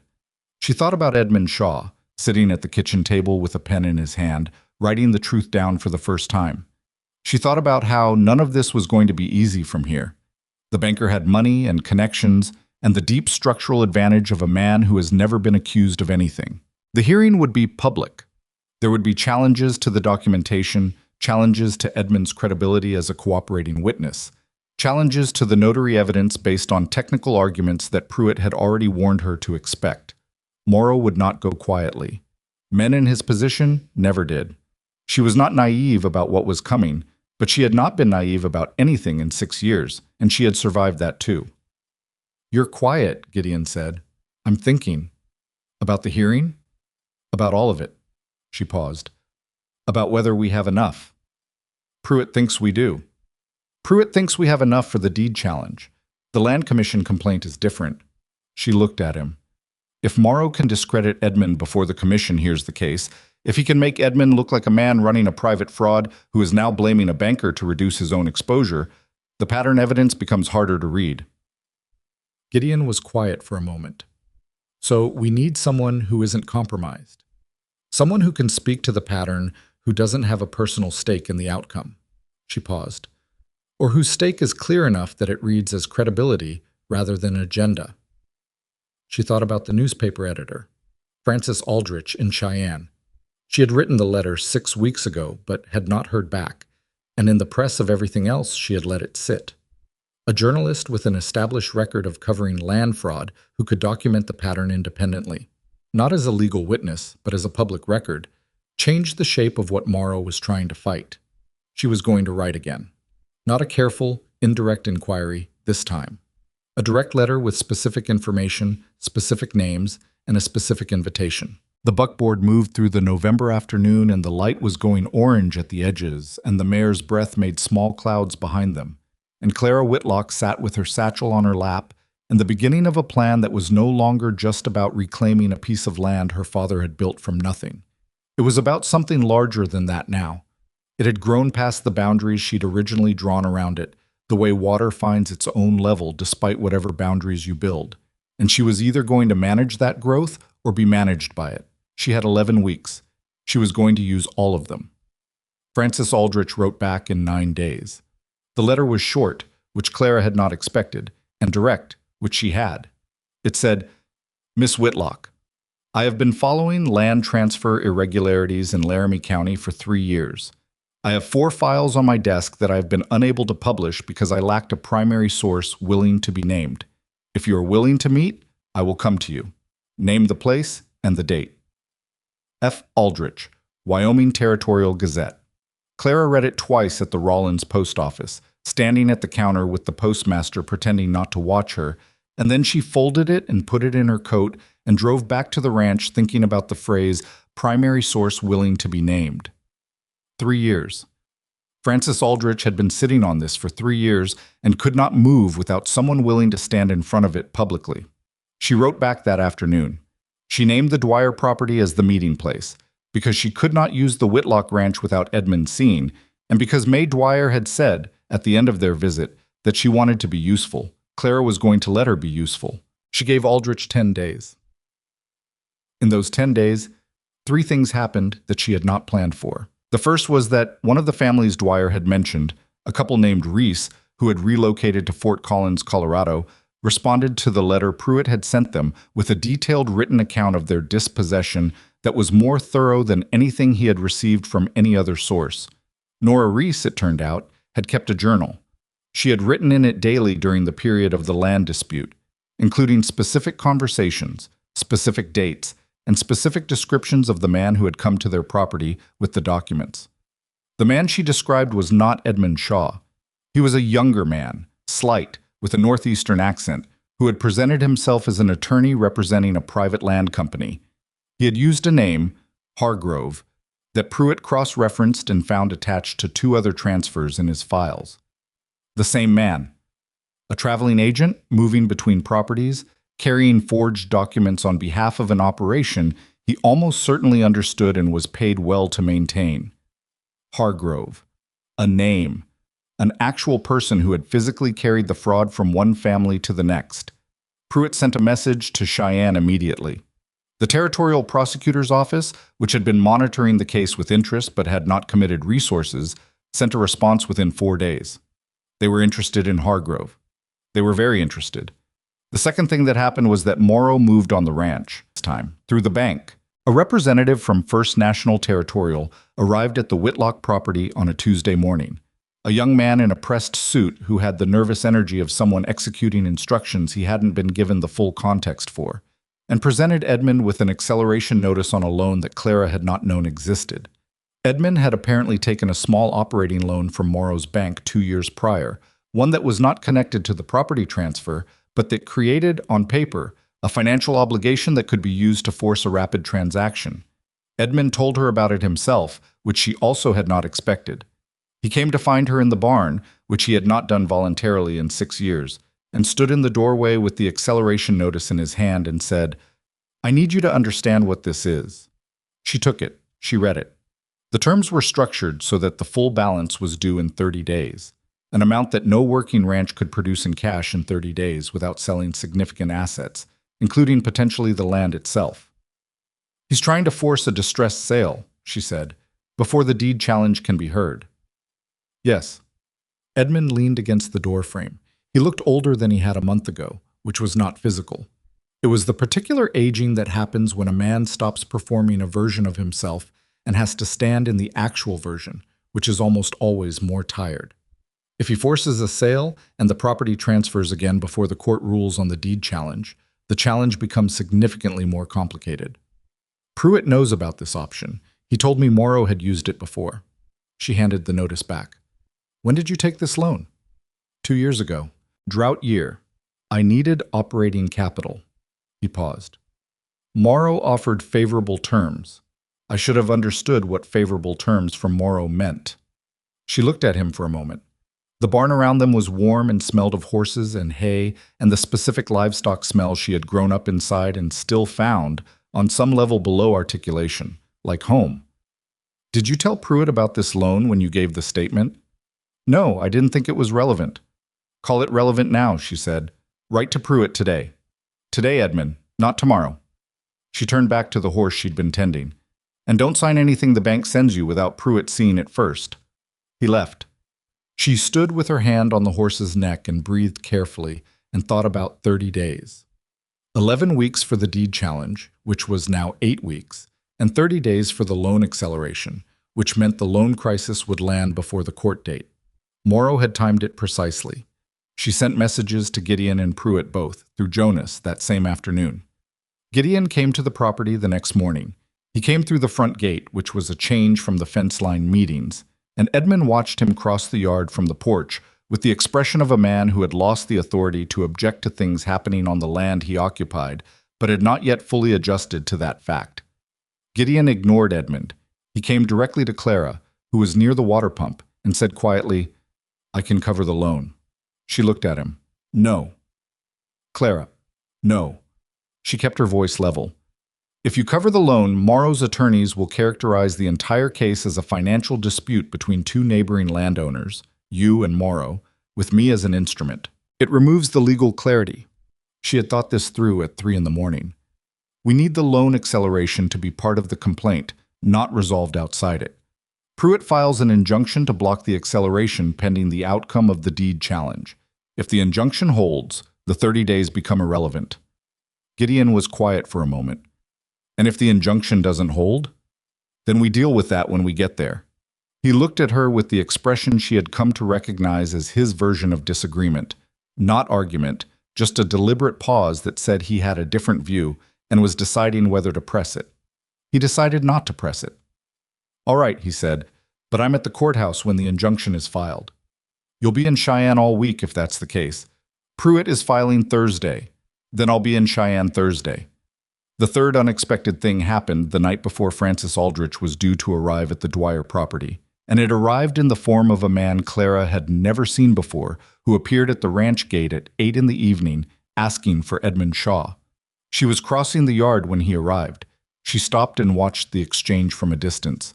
Edmund came out to the gate, and the man handed him an envelope, and Edmund opened it and read it, and his entire posture changed in the way of someone receiving news that has weight to it. The stranger rode away. Edmund stood at the gate for a moment and then came toward the house, and Clara made herself busy near the barn door until he passed. She heard him go into the study. She heard the lock click. She did not sleep well. In the morning, Edmund was at the breakfast table when she came downstairs, which was unusual. He typically ate after she'd already started work.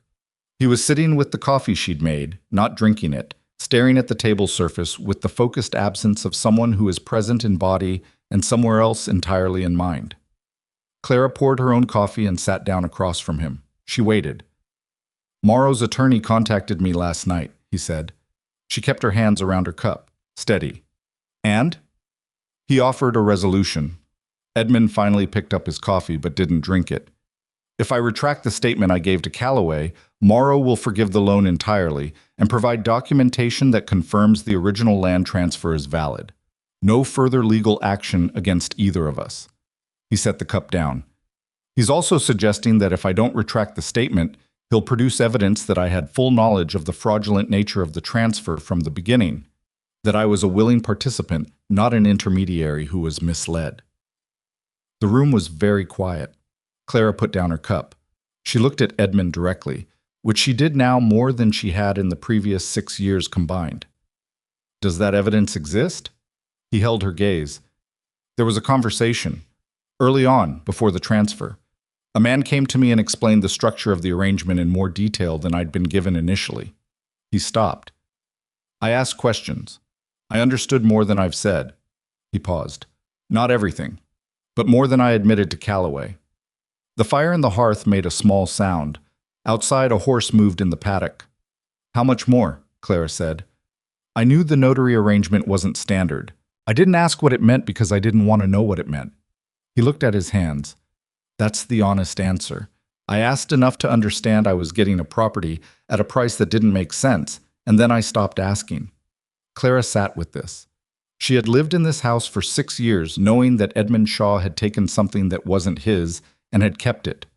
She had not allowed herself to wonder too carefully about the specific gradations of his knowledge, because the gradations didn't change the outcome, and she couldn't afford to be distracted by them. Now the gradations mattered because Morrow was going to use them to dismantle the case if he could.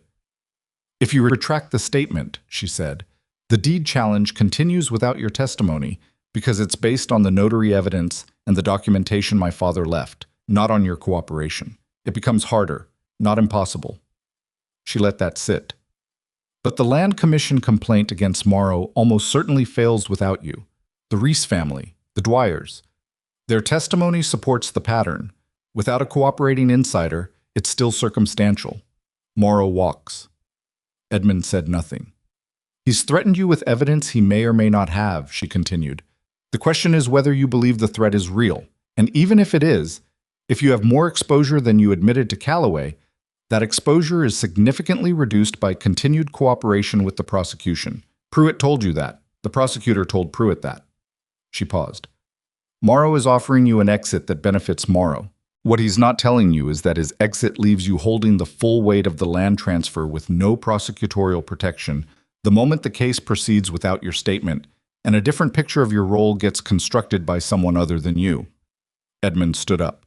He walked to the window, which was where he always went when something was too heavy to stay seated with. Clara was beginning to think of the window as his particular form of the tin box, the thing he retreated to when the weight of what he'd done pressed too hard.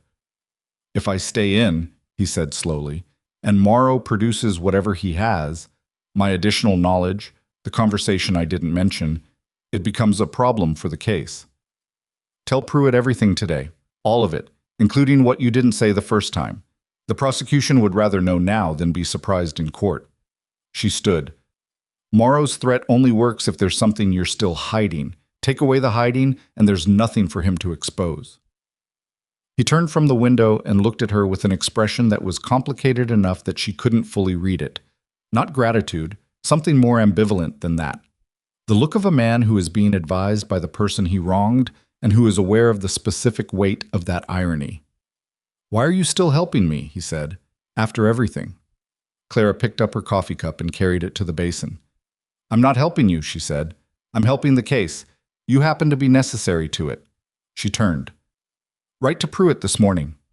Frances Aldrich arrived at the Dwyer property at noon, driving herself in a light buggy, which Clara noted approvingly.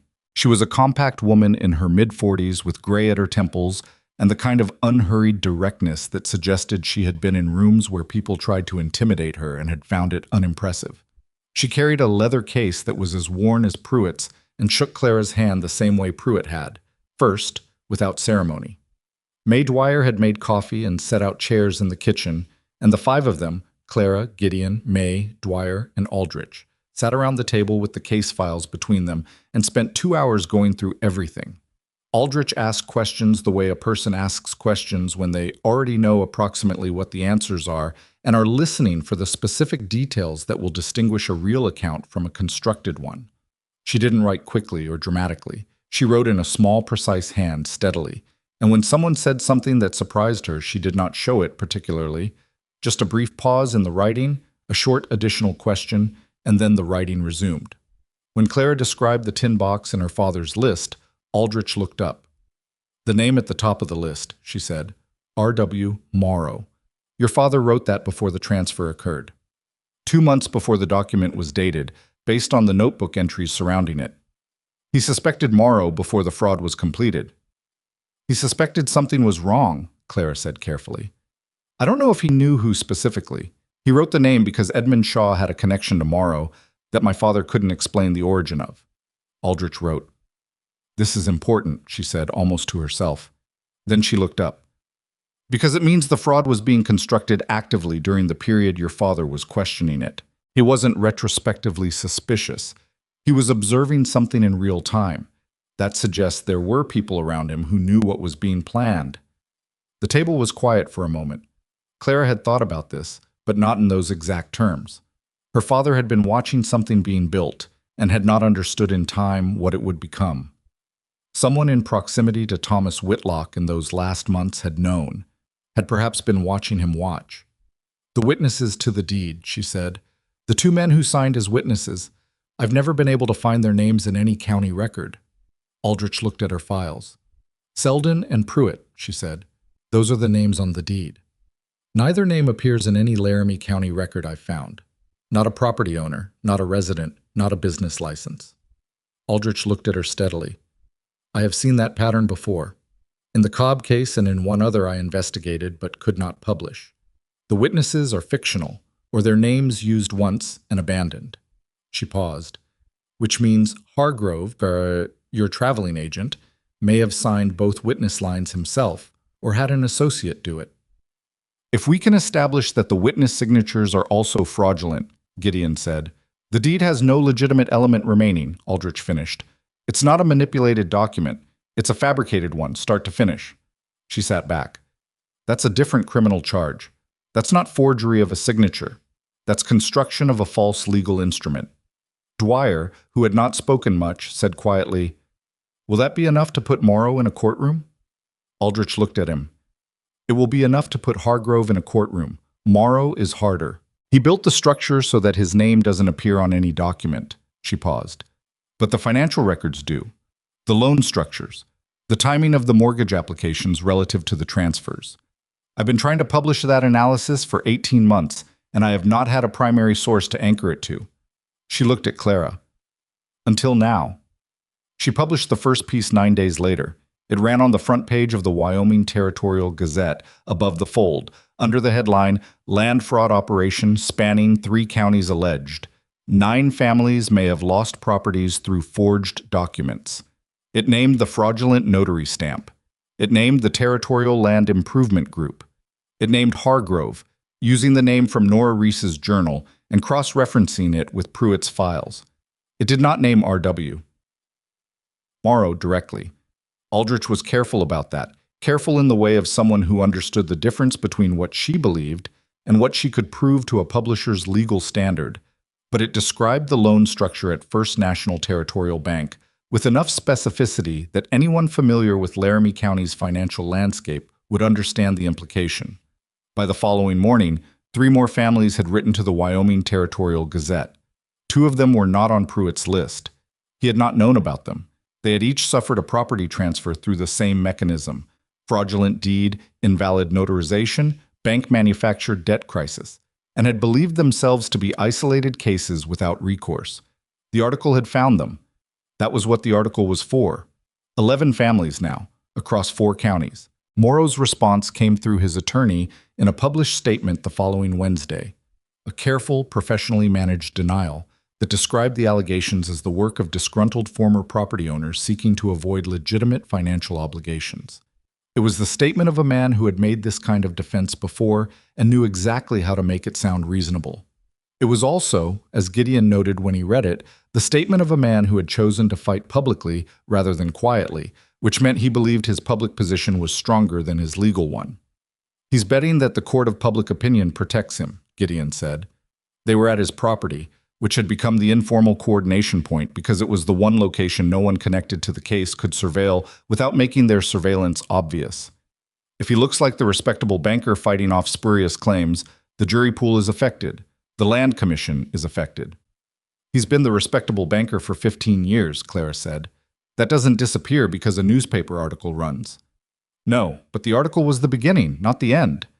Pruitt, who had ridden up from Cheyenne for the week and was staying in Gideon's spare room, looked up from the case file he'd been organizing on Gideon's table. The commission hearing is in 4 weeks. The deed challenge in the district court is in 6. What we need in the next 4 weeks is testimony that reaches Morrow directly. He looked at them both. And I think I have it, He produced a letter. It was from the Territorial Prosecutor's Office, dated 3 days prior. It informed Pruitt that a man named Calvin Hargrove had been located in Denver, Colorado, where he was currently employed as a property agent under a different name. He had been presented with the evidence accumulated against him, the Reese Journal, the matched name across multiple transfers, the witness signatures, and had agreed to cooperate fully with the prosecution in exchange for a reduced charge. Calvin Hargrove was prepared to testify that R.W. Morrow had hired him, instructed him, paid him, and directed every detail of the fraudulent transfer operation, including which properties to target, when to initiate the mortgage pressure, and how to construct the documents to minimize the risk of successful challenge. Clara read the letter twice. She handed it back to Pruitt without speaking. "He'll be in Cheyenne for the commission hearing," Pruitt said. "Under protective arrangement. Morrow cannot reach him." "Morrow's attorney will destroy his credibility," Gideon said. "They'll try.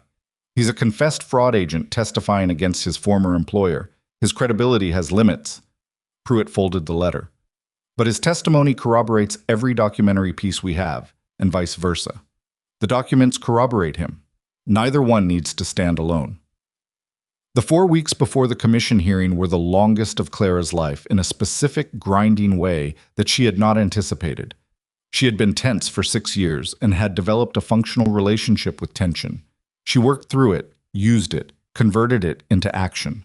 What she had not developed a functional relationship with was waiting. The case was built. The filing was done. The witnesses were arranged. The documentation was in Pruitt's file in Cheyenne under lock. There was nothing more she could construct or improve.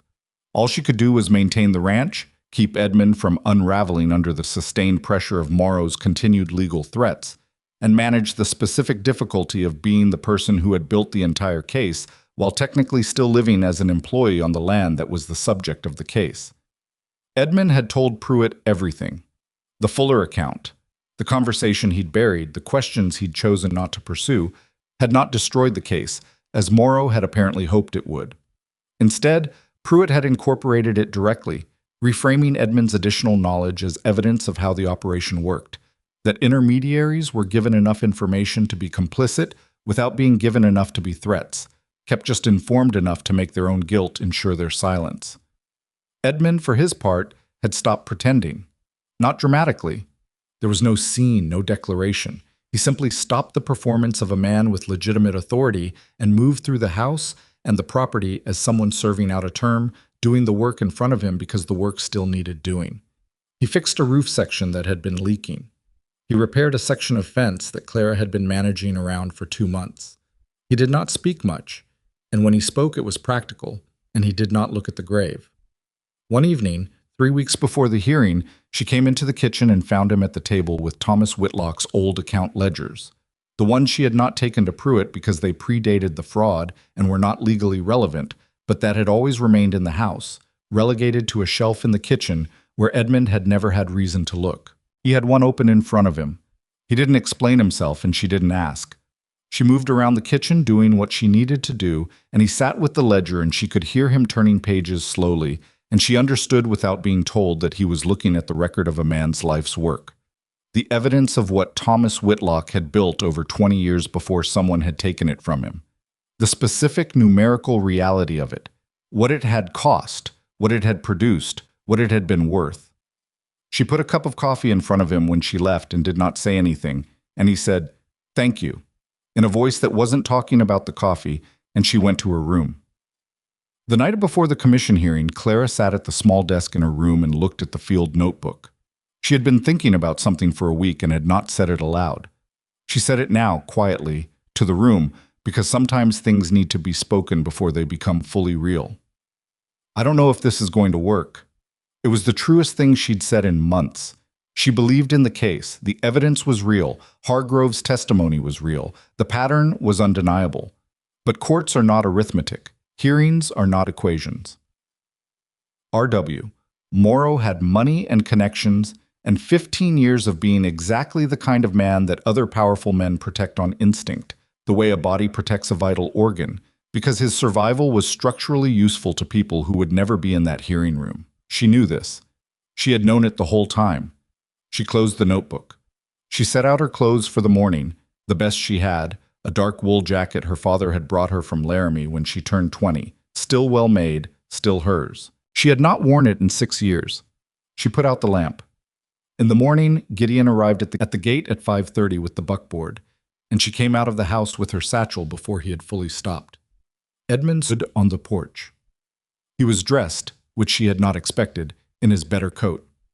"I'll be following in an hour," he said. "I need to arrange the morning feeding first." She looked at him. "I'm a witness," he said. "I'm going to be there."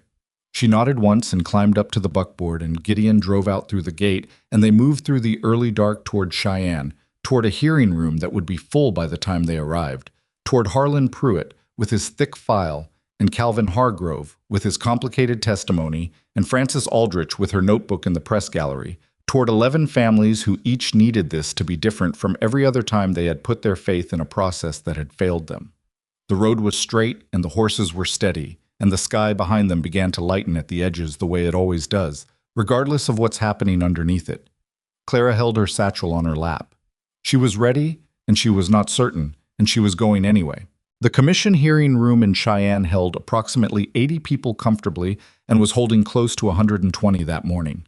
Clara had not expected that. She had understood, intellectually, that Frances Aldrich's article had reached people beyond the 9 families directly affected.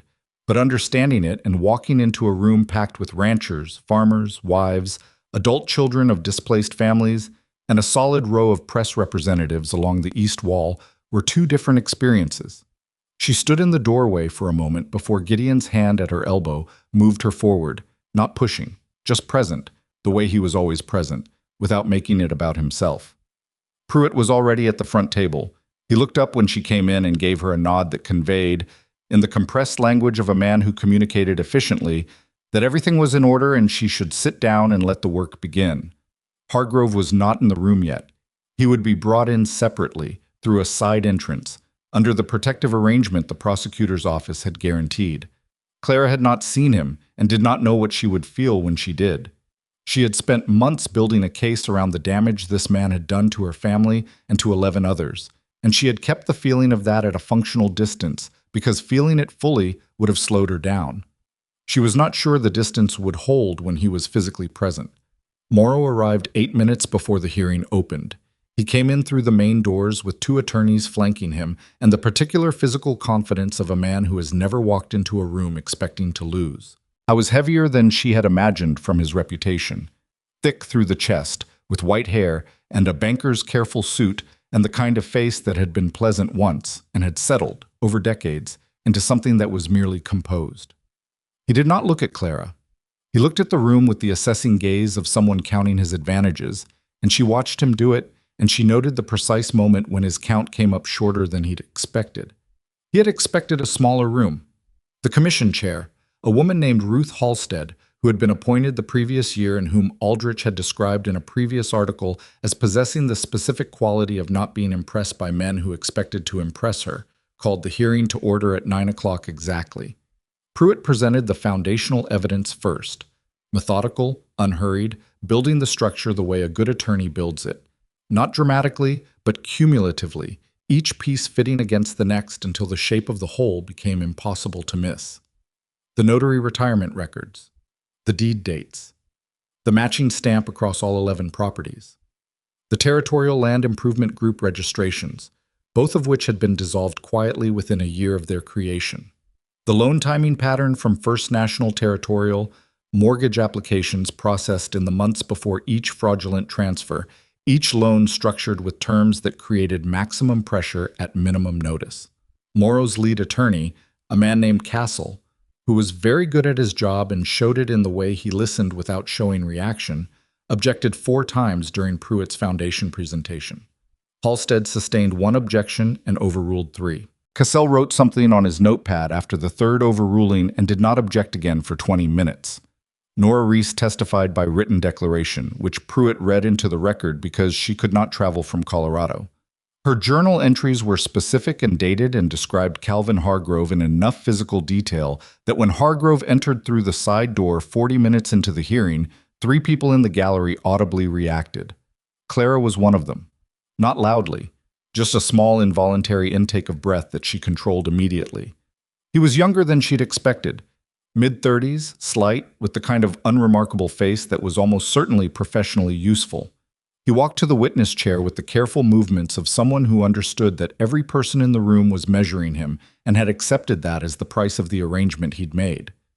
Cassell cross-examined Hargrove for an hour and 40 minutes.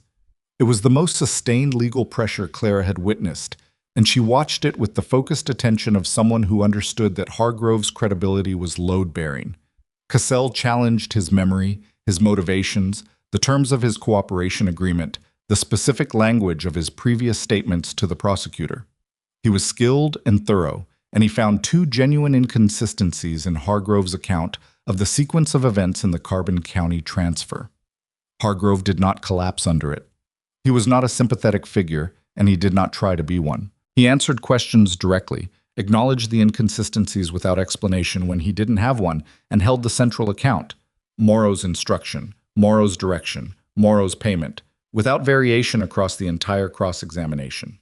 The inconsistencies were real. They were also peripheral. Cassell could not shake the core. Then Edmund Shaw took the witness chair. Claire had not been certain he would come into the room. She had not been certain until she saw him in the doorway of the hearing room, still in his better coat, and watched him cross to the front without looking at Morrow, without looking at Cassell, without looking at anyone except Pruitt, who gave him the same compressed nod he had given Clara. Edmund's testimony was not dramatic. He was not a natural witness that he spoke carefully, sometimes too carefully, with the pauses of a man choosing every word because the wrong word had already cost him too much. He described the initial approach, the terms he had been given, the specific conversation in which he had understood more than he had admitted at first. He described the man who had come to him, Hargrove, confirmed, and the documents that had been presented, and the instructions he'd been given about how to handle Clara's presence on the property. That part was new. Clara had not known about the instructions. "What were you told about Miss Whitlock?" Pruitt asked. Edmund was quiet for a moment. "I was told she had no legal standing and no resources to challenge anything, that she would eventually leave on her own if the situation was maintained." He paused. "I was told she was not a problem." The room was very quiet. "And was that accurate?" Pruitt said. Edmund looked up. He did not look at Clara. She was in the gallery, and he was at the front, and looking back would have been a visible thing. But the direction of his attention shifted in a way that she felt rather than saw. "No," he said, "that was not accurate." Cassell's cross-examination of Edmund was aggressive in a way his cross of Hargrove had not been, because Edmund's additional knowledge, the thing Morrow had tried to use as a threat, was the thing Cassell needed to exploit. He pressed on the inconsistency between Edmund's original statement and his supplemental account. He characterized Edmund as a man constructing a narrative of victimhood to minimize his own culpability. He suggested that Edmund had been a willing architect of the fraud who was now, facing legal exposure, redirecting blame upward. Edmund did not argue with him. He sat in the chair and absorbed the characterization and said, when Cassell finished, "I made choices I understood to be wrong, and I made them anyway. That's accurate. What's also accurate is everything I've said about Morrow's role." He paused. "One of those things doesn't cancel out the other." It was the most honest thing Clara had ever heard Edmund Shaw say, and it landed in the room with the particular weight of honesty that has cost something to produce. Morrow did not testify.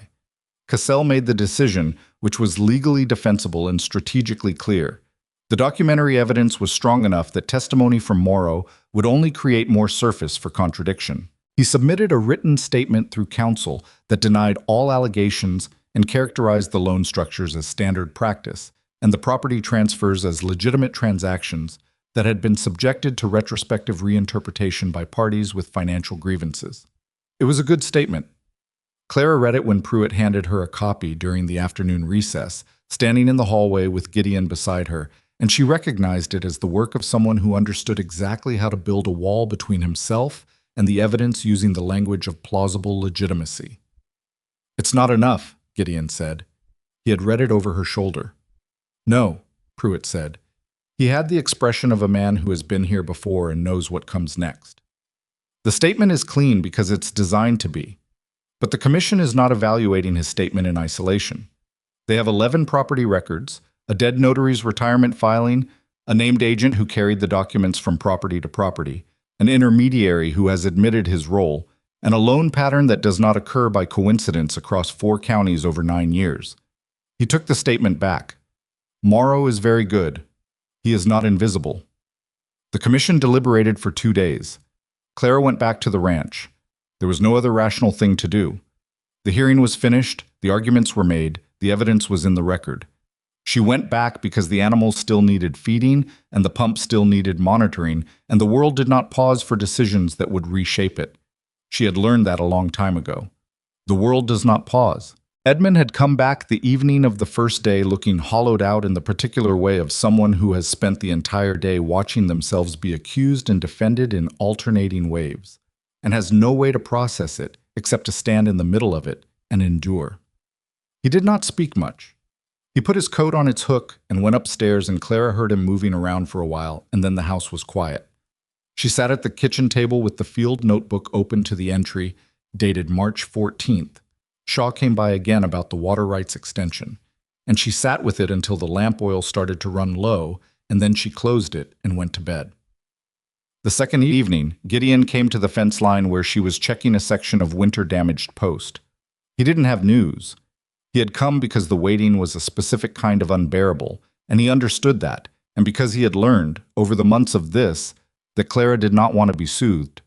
She wanted to be accompanied. There was a difference, and he had understood it without being told, which was one of the things about him that had steadily, without ceremony, become important to her. They worked on the fence post together.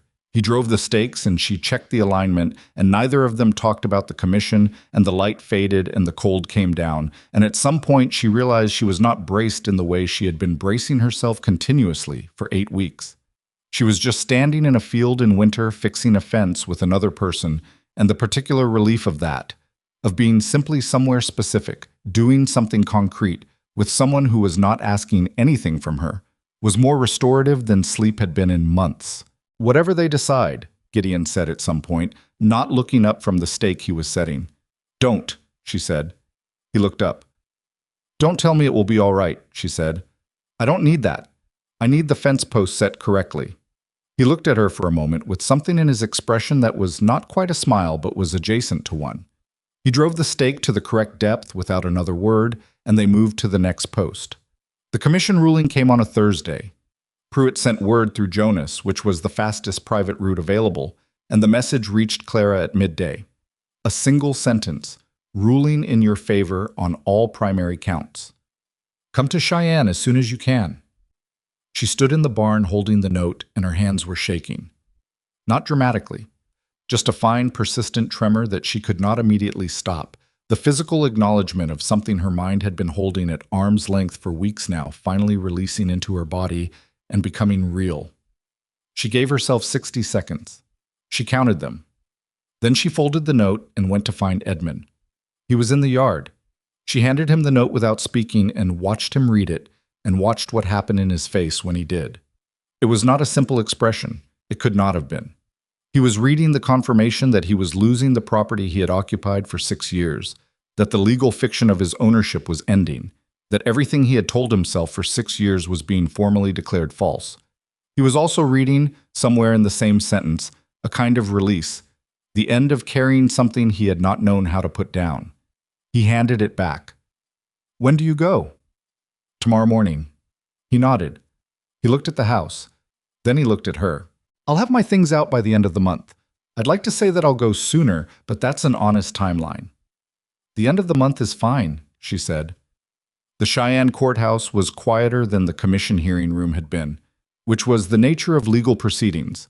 The public moment is the hearing. The ruling comes in writing and then in a brief formal recitation that carries the same weight as the spectacle but requires much less of an audience. Judge Emmett Crane was 60 years old, deliberate, and had the reputation of a man whose rulings were difficult to appeal because he wrote them without ambiguity. He read the commission's findings into the district court record, which formalized the deed challenge ruling as well. The two proceedings had been coordinated. Pruitt had arranged this so that the commission's fraud finding and the district court's deed invalidation occurred simultaneously and could not be separately appealed. The Whitlock deed was invalidated. The property reverted to Clara as sole heir of Thomas Whitlock, effective immediately. The First National Territorial Bank loan acceleration was voided as an instrument of fraud. R.W. Morrow was referred to the territorial prosecutor for criminal investigation on 11 counts of land fraud, conspiracy, and fraudulent financial instrument creation. Calvin Hargrove's cooperation agreement was formalized.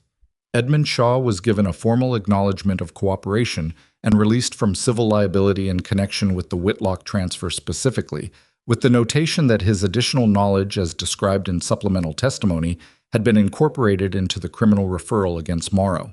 Clara sat in the courtroom and listened to all of this, and felt something she did not have a clean word for. Not triumph, not relief, not happiness exactly, though some of it was happiness. It was something quieter and more complicated. The specific feeling of a wrong being named correctly, officially, in a room with a record, after years of having it exist only in the space between what she knew and what anyone with authority was willing to say out loud.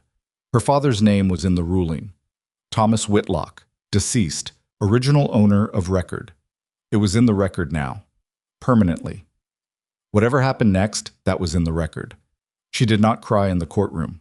She waited until she was outside, standing on the courthouse steps in the cold December air with Pruitt beside her, and Gideon 2 steps below her and the city of Cheyenne going about its mourning around them. And then she cried for approximately 90 seconds in the specific way of someone who has not allowed themselves to do so for a very long time. Not elegantly, not quietly, but thoroughly, with her hand pressed against her mouth and her eyes closed, and Pruitt looking politely at the middle distance, and Gideon standing exactly where he was without moving toward her or away. Then it was done, and she wiped her face with the back of her hand and said, "All right," to no one in particular, and they went to Pruitt's office to sign the paperwork. The criminal investigation into Morrow took 14 months. Clara was not involved in most of it. Her role had been the civil case, the land commission complaint, the deed challenge. The prosecutor's office handled the criminal proceedings. Aldrich covered them extensively in the Gazette, and Clara read the articles with attention, but without the obsessive urgency she had brought to building her own case. She had done what she could do. What happened to Morrow in a criminal courtroom was in other people's hands, and she had enough in her own hands to occupy them.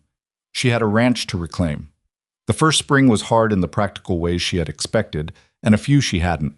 She had enough money to make 2 months of operating payments, which was not enough, and she knew it. She hired one hand back, a man named Collier, who had worked for her father and had not worked for Edmund, and who came back to the Whitlock property with the particular quiet satisfaction of someone returning to a place they had believed they would not see again. He worked for below-market wages for the first 6 months, and she paid him back at full rate, plus the difference when the breeding program produced its first significant sale in late summer. The Grey Rowan's second foal, born in March, 6 weeks after the ruling, was extraordinary. Clara had known from the bloodline what to expect, but seeing it confirmed was something different from knowing it. She named the foal Thomas, which she had not planned to do and did anyway. Gideon bought the 2 mares he had promised to buy, at a fair price without negotiation, because fair prices without negotiation had been his mode from the beginning. He was a regular presence on the property in the way of someone who has stopped needing a reason to be there and has not yet formalized the reason he actually has. That conversation happened in August, on a warm evening after a long day, sitting on the porch with 2 cups of coffee that were getting cold, because neither of them was particularly interested in the coffee. He said what he had apparently been working up to saying for some time, which was that he would like to know whether there was a future in which they made more official what had already become, over the course of a year of shared trouble and mutual respect, and Thursday messages and fence posts and courthouse steps, something he valued more than he'd valued most things. Clara thought about it. She actually thought about it, which was not how these moments were supposed to go according to the conventions of such moments. But she was 32 years old and had not done anything without thinking about it in a decade, and she was not going to start now. "I am not easy to be around," she said finally. "I have a tendency to solve problems without telling anyone I'm doing it. I go quiet when things are hard instead of talking about them. I have been managing alone for so long that I don't always know how to stop managing alone even when I don't have to." "I know," he said. "That wasn't a no," she said. "I know that too," he said.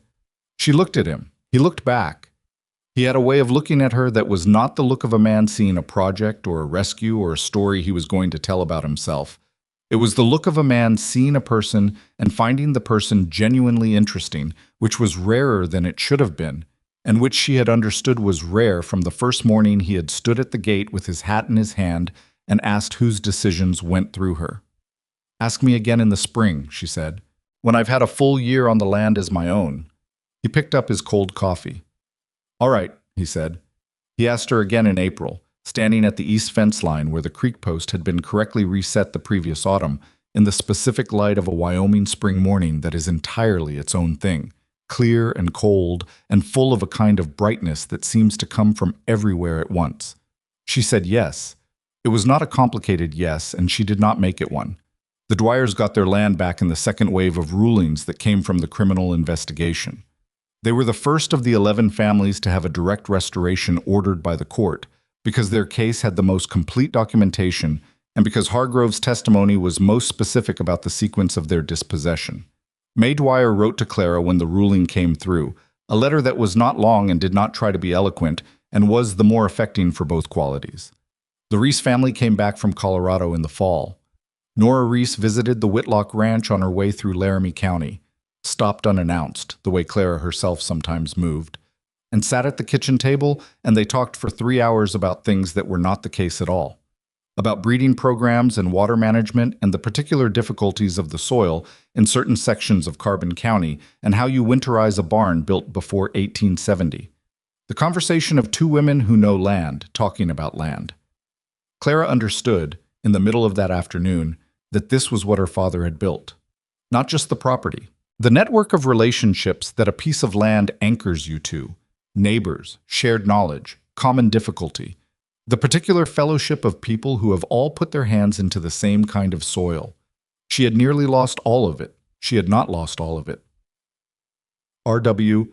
Morrow was convicted on 7 of 11 counts in the spring of the following year. He was sentenced to 8 years and barred permanently from operating any financial institution in Wyoming territory.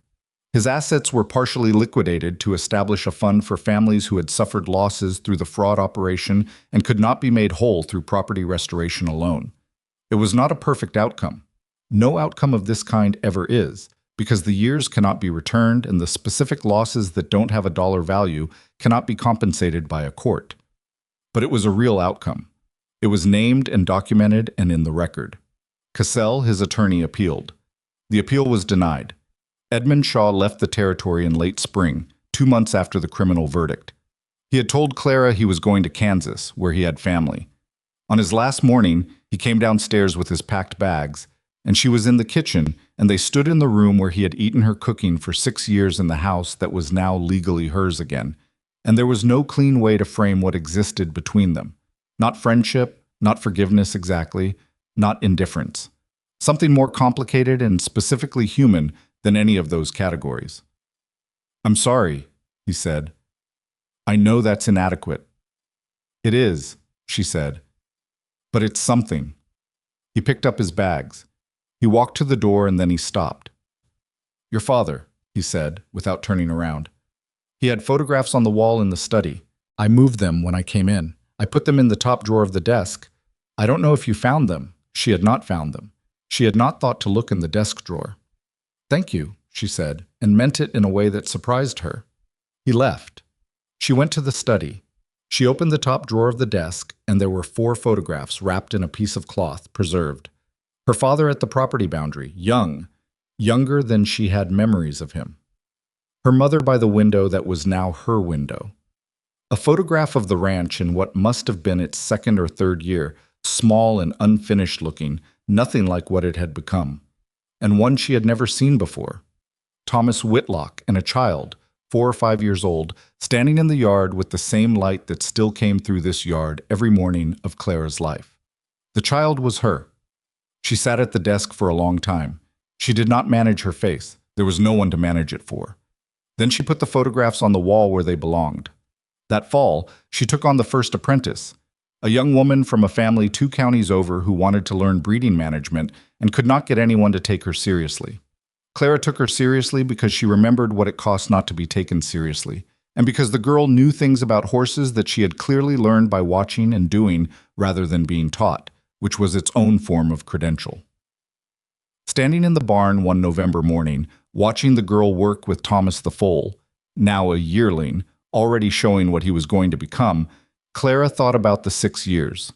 Not with bitterness, or not only with bitterness, with the complicated honesty that comes from being far enough past something to see it clearly. She had been made invisible for 6 years. The law had not seen her. The community had not seen her. Edmund had not seen her. Even Harlan Pruitt, who had believed her father, had not thought to look for her until she found him. She had survived by doing the invisible work that kept everything running, by being exactly as competent and exactly as unacknowledged as the situation required, by converting the humiliation of that into a discipline that ultimately became the thing that won. She did not think that was admirable. She thought it was a waste. She thought about how much faster all of it could have moved if there had been one person in authority who had looked at her in the first month and said, "What do you know, and what do you need?" That was the thing she tried to be now for the girl in her barn, for the families who wrote to her after the Aldrich articles, asking for advice about their own disputes, for the women who came to the ranch sometimes, having heard somehow that there was a woman here who had won something that women were not supposed to be able to win. She did not tell them it was easy. She did not tell them that justice was reliable, or that the right people would always help, or that the truth had a guaranteed audience. She told them what she actually knew, that you kept the records, you found the one person who would take you seriously, you built the case piece by piece in the dark while doing all the other work that still needed doing, and you went into the room when the room opened even when you were not certain you were ready. You went anyway. In the spring, she and Gideon were married at the courthouse in Laramie, with Pruitt and the Dwyers and Nora Reese and Collier and the apprentice girl in attendance, and Aldrich, who came because she had written the story and felt, she said, that she had a vested interest in the ending.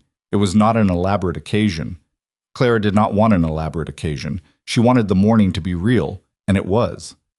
Gideon moved into the Whitlock Ranch, Clara's ranch, and did not rename it and did not suggest renaming it. And when the territory's land registry sent new documents the following year requiring an updated owner name, the name on the file was Whitlock Ranch, C. Whitlock Hale, proprietor. She kept her father's name on it. She had earned the right to keep it. The field notebook stayed on the desk in the study beside the 4 photographs on the wall. She added to it sometimes, notes on the breeding program, observations about the land, the particular information of a place she had been paying attention to for her entire life, and intended to keep paying attention to for the rest of it. The last entry she made that year was short, not a record of anything operational, just something she had been thinking about and needed to write down. 6 years is a long time to be invisible. It is also a long time to learn exactly what you are. She closed the notebook. Outside, the Wyoming morning was doing what Wyoming mornings do, coming on cold and clear and completely indifferent to the lives being lived underneath it, which is not cruelty, just the nature of the world. The horses were moving in the paddock. The yearling was at the fence watching the road, curious and unafraid. The light was coming in through the window that had been her mother's window, her father's window, the window that no one had ever taken from her even when they took everything else. Clara Whitlock stood in the yard of her father's ranch and breathed the cold air and felt the ground under her boots. Her ground, settled and specific and real. And she was not triumphant, and she was not finished, and she was not standing in the place her struggle had ended. She was standing in the place her life had started again. Viet Lai Part 56500. 2. The commission hearing room in Cheyenne held approximately 80 people comfortably and was holding close to 120 that morning. Clara had not expected that. She had understood, intellectually, that Francis Aldrich's article had reached people beyond the 9 families directly affected, but understanding it and walking into a room packed with ranchers, farmers, wives, adult children of displaced families, and a solid row of press representatives along the east wall were 2 different experiences. She stood in the doorway for a moment before Gideon's hand at her elbow moved her forward, not pushing, just present, the way he was always present, without making it about himself. Pruitt was already at the front table. He looked up when she came in and gave her a nod that conveyed, in the compressed language of a man who communicated efficiently, that everything was in order and she should sit down and let the work begin. Hargrove was not in the room yet. He would be brought in separately, through a side entrance, under the protective arrangement the prosecutor's office had guaranteed. Clara had not seen him and did not know what she would feel when she did, She had spent months building a case around the damage this man had done to her family and to 11 others, and she had kept the feeling of that at a functional distance, because feeling it fully would have slowed her down. She was not sure the distance would hold when he was physically present in the same room. Morrow arrived 8 minutes before the hearing opened. He came in through the main doors with two attorneys flanking him and the particular physical confidence of a man who has never walked into a room expecting to lose. He was heavier than she had imagined from his reputation, thick through the chest, with white hair and a banker's careful suit, and the kind of face that had been pleasant once, and had settled, over decades, into something that was merely composed. He did not look at Clara. He looked at the room with the assessing gaze of someone counting his advantages, and she watched him do it, and she noted the precise moment when his count came up shorter than he'd expected. He had expected a smaller room. The commission chair, a woman named Ruth Halstead, who had been appointed the previous year and whom Aldrich had described in a previous article as possessing the specific quality of not being impressed by men who expected to impress her, called the hearing to order at 9 o'clock exactly. Pruitt presented the foundational evidence first, methodical, unhurried, building the structure the way a good attorney builds it, not dramatically, but cumulatively, each piece fitting against the next until the shape of the whole became impossible to miss.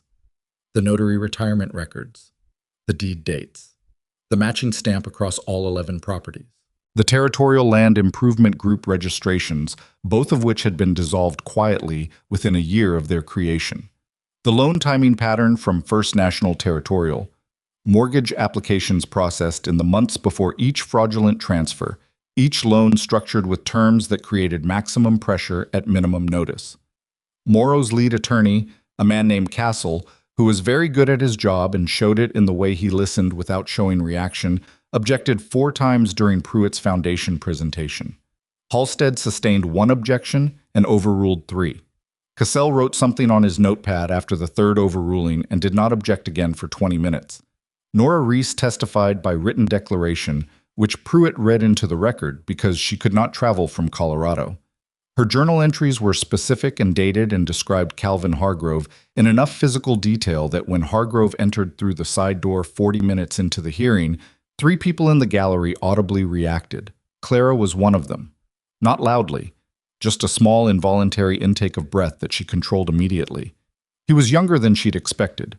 Mid-30s, slight, with the kind of unremarkable face that was almost certainly professionally useful for a man who traveled county to county, delivering forged documents to families who trusted paper more than they should have. He walked to the witness chair with the careful movements of someone who understood that every person in the room was measuring him and had accepted that as the price of the arrangement he'd made. Cassell cross-examined Hargrove for an hour and 40 minutes. It was the most sustained legal pressure Clara had witnessed, and she watched it with the focused attention of someone who understood that Hargrove's credibility was load-bearing for the entire case. Cassell challenged his memory, his motivations, the terms of his cooperation agreement, the specific language of his previous statements to the prosecutor. He was skilled and thorough, and he found 2 genuine inconsistencies in Hargrove's account of the sequence of events in the Carbon County transfer. Hargrove did not collapse under it. He was not a sympathetic figure, and he did not try to be one. He answered questions directly, acknowledged the inconsistencies without elaboration when he didn't have one, and held the central account. Morrow's instruction, Morrow's direction, Morrow's payment, without variation across the entire cross-examination. The inconsistencies were real. They were also peripheral. Cassell could not shake the core of it, no matter how long he worked at the edges. Then Edmund Shaw took the witness chair. Clara had not been certain he would come into the room. She had not been certain until she saw him standing in the doorway of the hearing room, still in his better coat, and watched him cross to the front without looking at Morrow, without looking at Cassell, without looking at anyone except Pruitt, who gave him the same compressed nod he had given Clara. Edmund's testimony was not dramatic. He was not a natural witness. He spoke carefully, sometimes too carefully, with the pauses of a man choosing every word because the wrong word had already cost him too much. He described the initial approach from Hargrove, the terms he had been given, the specific conversation in which he had understood more than he had admitted at first to Calloway. He described the instructions he'd been given about how to handle Clara's continued presence on the property once the transfer was complete. That part was new. Clara had not known about the instructions beforehand. "What were you told about Miss Whitlock?" Pruitt asked. Edmund was quiet for a moment. "I was told she had no legal standing and no resources to challenge anything, that she would eventually leave on her own if the situation was maintained." He paused. "I was told she was not a problem." The room was very quiet. "And was that accurate?" Pruitt said. Edmund looked up. He did not look at Clara. She was in the gallery, and he was at the front, and looking back would have been a visible thing. But the direction of his attention shifted in a way that she felt rather than saw. "No," he said, "that was not accurate." Cassell's cross-examination of Edmund was aggressive in a way his cross of Hargrove had not been, because Edmund's additional knowledge, the thing Morrow had tried to weaponize as a threat before the hearing, was the thing Cassell now needed to exploit before the commission. He pressed on the inconsistency between Edmund's original statement and his supplemental account. He characterized Edmund as a man constructing a narrative of victimhood to minimize his own exposure. He suggested, with practiced calm, that Edmund had been a willing architect of the fraud who was now redirecting blame upward toward a more prominent target. Edmund did not argue with him. He sat in the chair and absorbed the characterization without flinching, and said, when Cassell finished, "I made choices I understood to be wrong, and I made them anyway. That's accurate. What's also accurate is everything I've said about Morrow's role." He paused. "One of those things doesn't cancel out the other." It was the most honest thing Clara had ever heard Edmund Shaw say. It landed in the room with the particular weight of honesty that has cost something real to produce, and Cassell recognized it and moved on. Morrow did not testify. Cassell made the decision, which was legally defensible and strategically clear. The documentary evidence was strong enough that testimony from Morrow would only create additional surface for contradiction. He submitted a written statement through counsel that denied all allegations and characterized the loan structures as standard banking practice and the property transfers as legitimate transactions subjected to retrospective reinterpretation by parties with financial grievances. It was a good statement. Clara read it when Pruitt handed her a copy during the afternoon recess, standing in the hallway with Gideon beside her. She recognized it as the work of someone who understood exactly how to build a wall between himself and the evidence using the language of plausible legitimacy. Every sentence was technically defensible in isolation. The sentences together described a man who had never done anything wrong and was being persecuted by people who owed him money. "It's not enough," Gideon said. He had read it over her shoulder. "No," Pruitt said. He had the expression of a man who has been here before and knows what the next 2 days look like. "The statement is clean because it's designed to be. But the commission is not evaluating his statement in isolation. They have 11 property records, a retired notary's stamp used years after his retirement, a named traveling agent who carried the documents from property to property, an intermediary who has admitted his role and explained the structure of the operation, and a loan timing pattern that does not occur by coincidence across 4 counties over 9 years. He took the statement back. "Morrow is very good at looking like something he isn't. He is not invisible." The commission deliberated for 2 days. Clara went back to the ranch. There was no other rational thing to do. The hearing was finished, the arguments were made, the evidence was in the record. She went back because the animals still needed feeding and the water pump still needed monitoring, and the world does not pause for decisions that will reshape it. She had learned that a long time ago. The world does not pause. You either work inside it or you get left behind. Edmund had come back the evening of the first day looking hollowed out in the particular way of someone who has spent an entire day watching themselves be accused and defended in alternating waves and has no way to process it except to stand in the middle of it and endure. He did not speak when he came in. He hung his coat on the hook and went upstairs, and Clara heard him moving around for a while, and then the house was quiet, and she sat at the kitchen table alone and listened to the fire. The second evening, Gideon came to the fence line where she was checking a section of winter-damaged post. He didn't have news. He had come because the waiting had a specific quality of unbearable, and he understood that, and because he had learned over the months of this that Clara did not want to be reassured, she wanted to be accompanied. There was a real difference between those two things, and he had understood it without being told, which was one of the things about him that had steadily, without announcement, become important to her in ways she had not been looking for and had stopped trying to argue with. They worked on the fence post together in the fading light. He drove the stakes, and she checked the alignment, and neither of them talked about the commission, and the cold came down, and at some point she realized she was not braced in the way she had been bracing herself continuously for the past 8 weeks. She was just standing in a field in winter, fixing a fence with another person, doing something concrete and purposeful, and the specific relief of that, of being simply somewhere, doing something real, with someone who was not asking anything from her, was more restorative than sleep had been in months. "Whatever they decide," Gideon said at some point, not looking up from the stake he was setting. "Don't," she said. He looked up. "Don't tell me it will be all right," she said. "I don't need that right now. I need the fence post set correctly."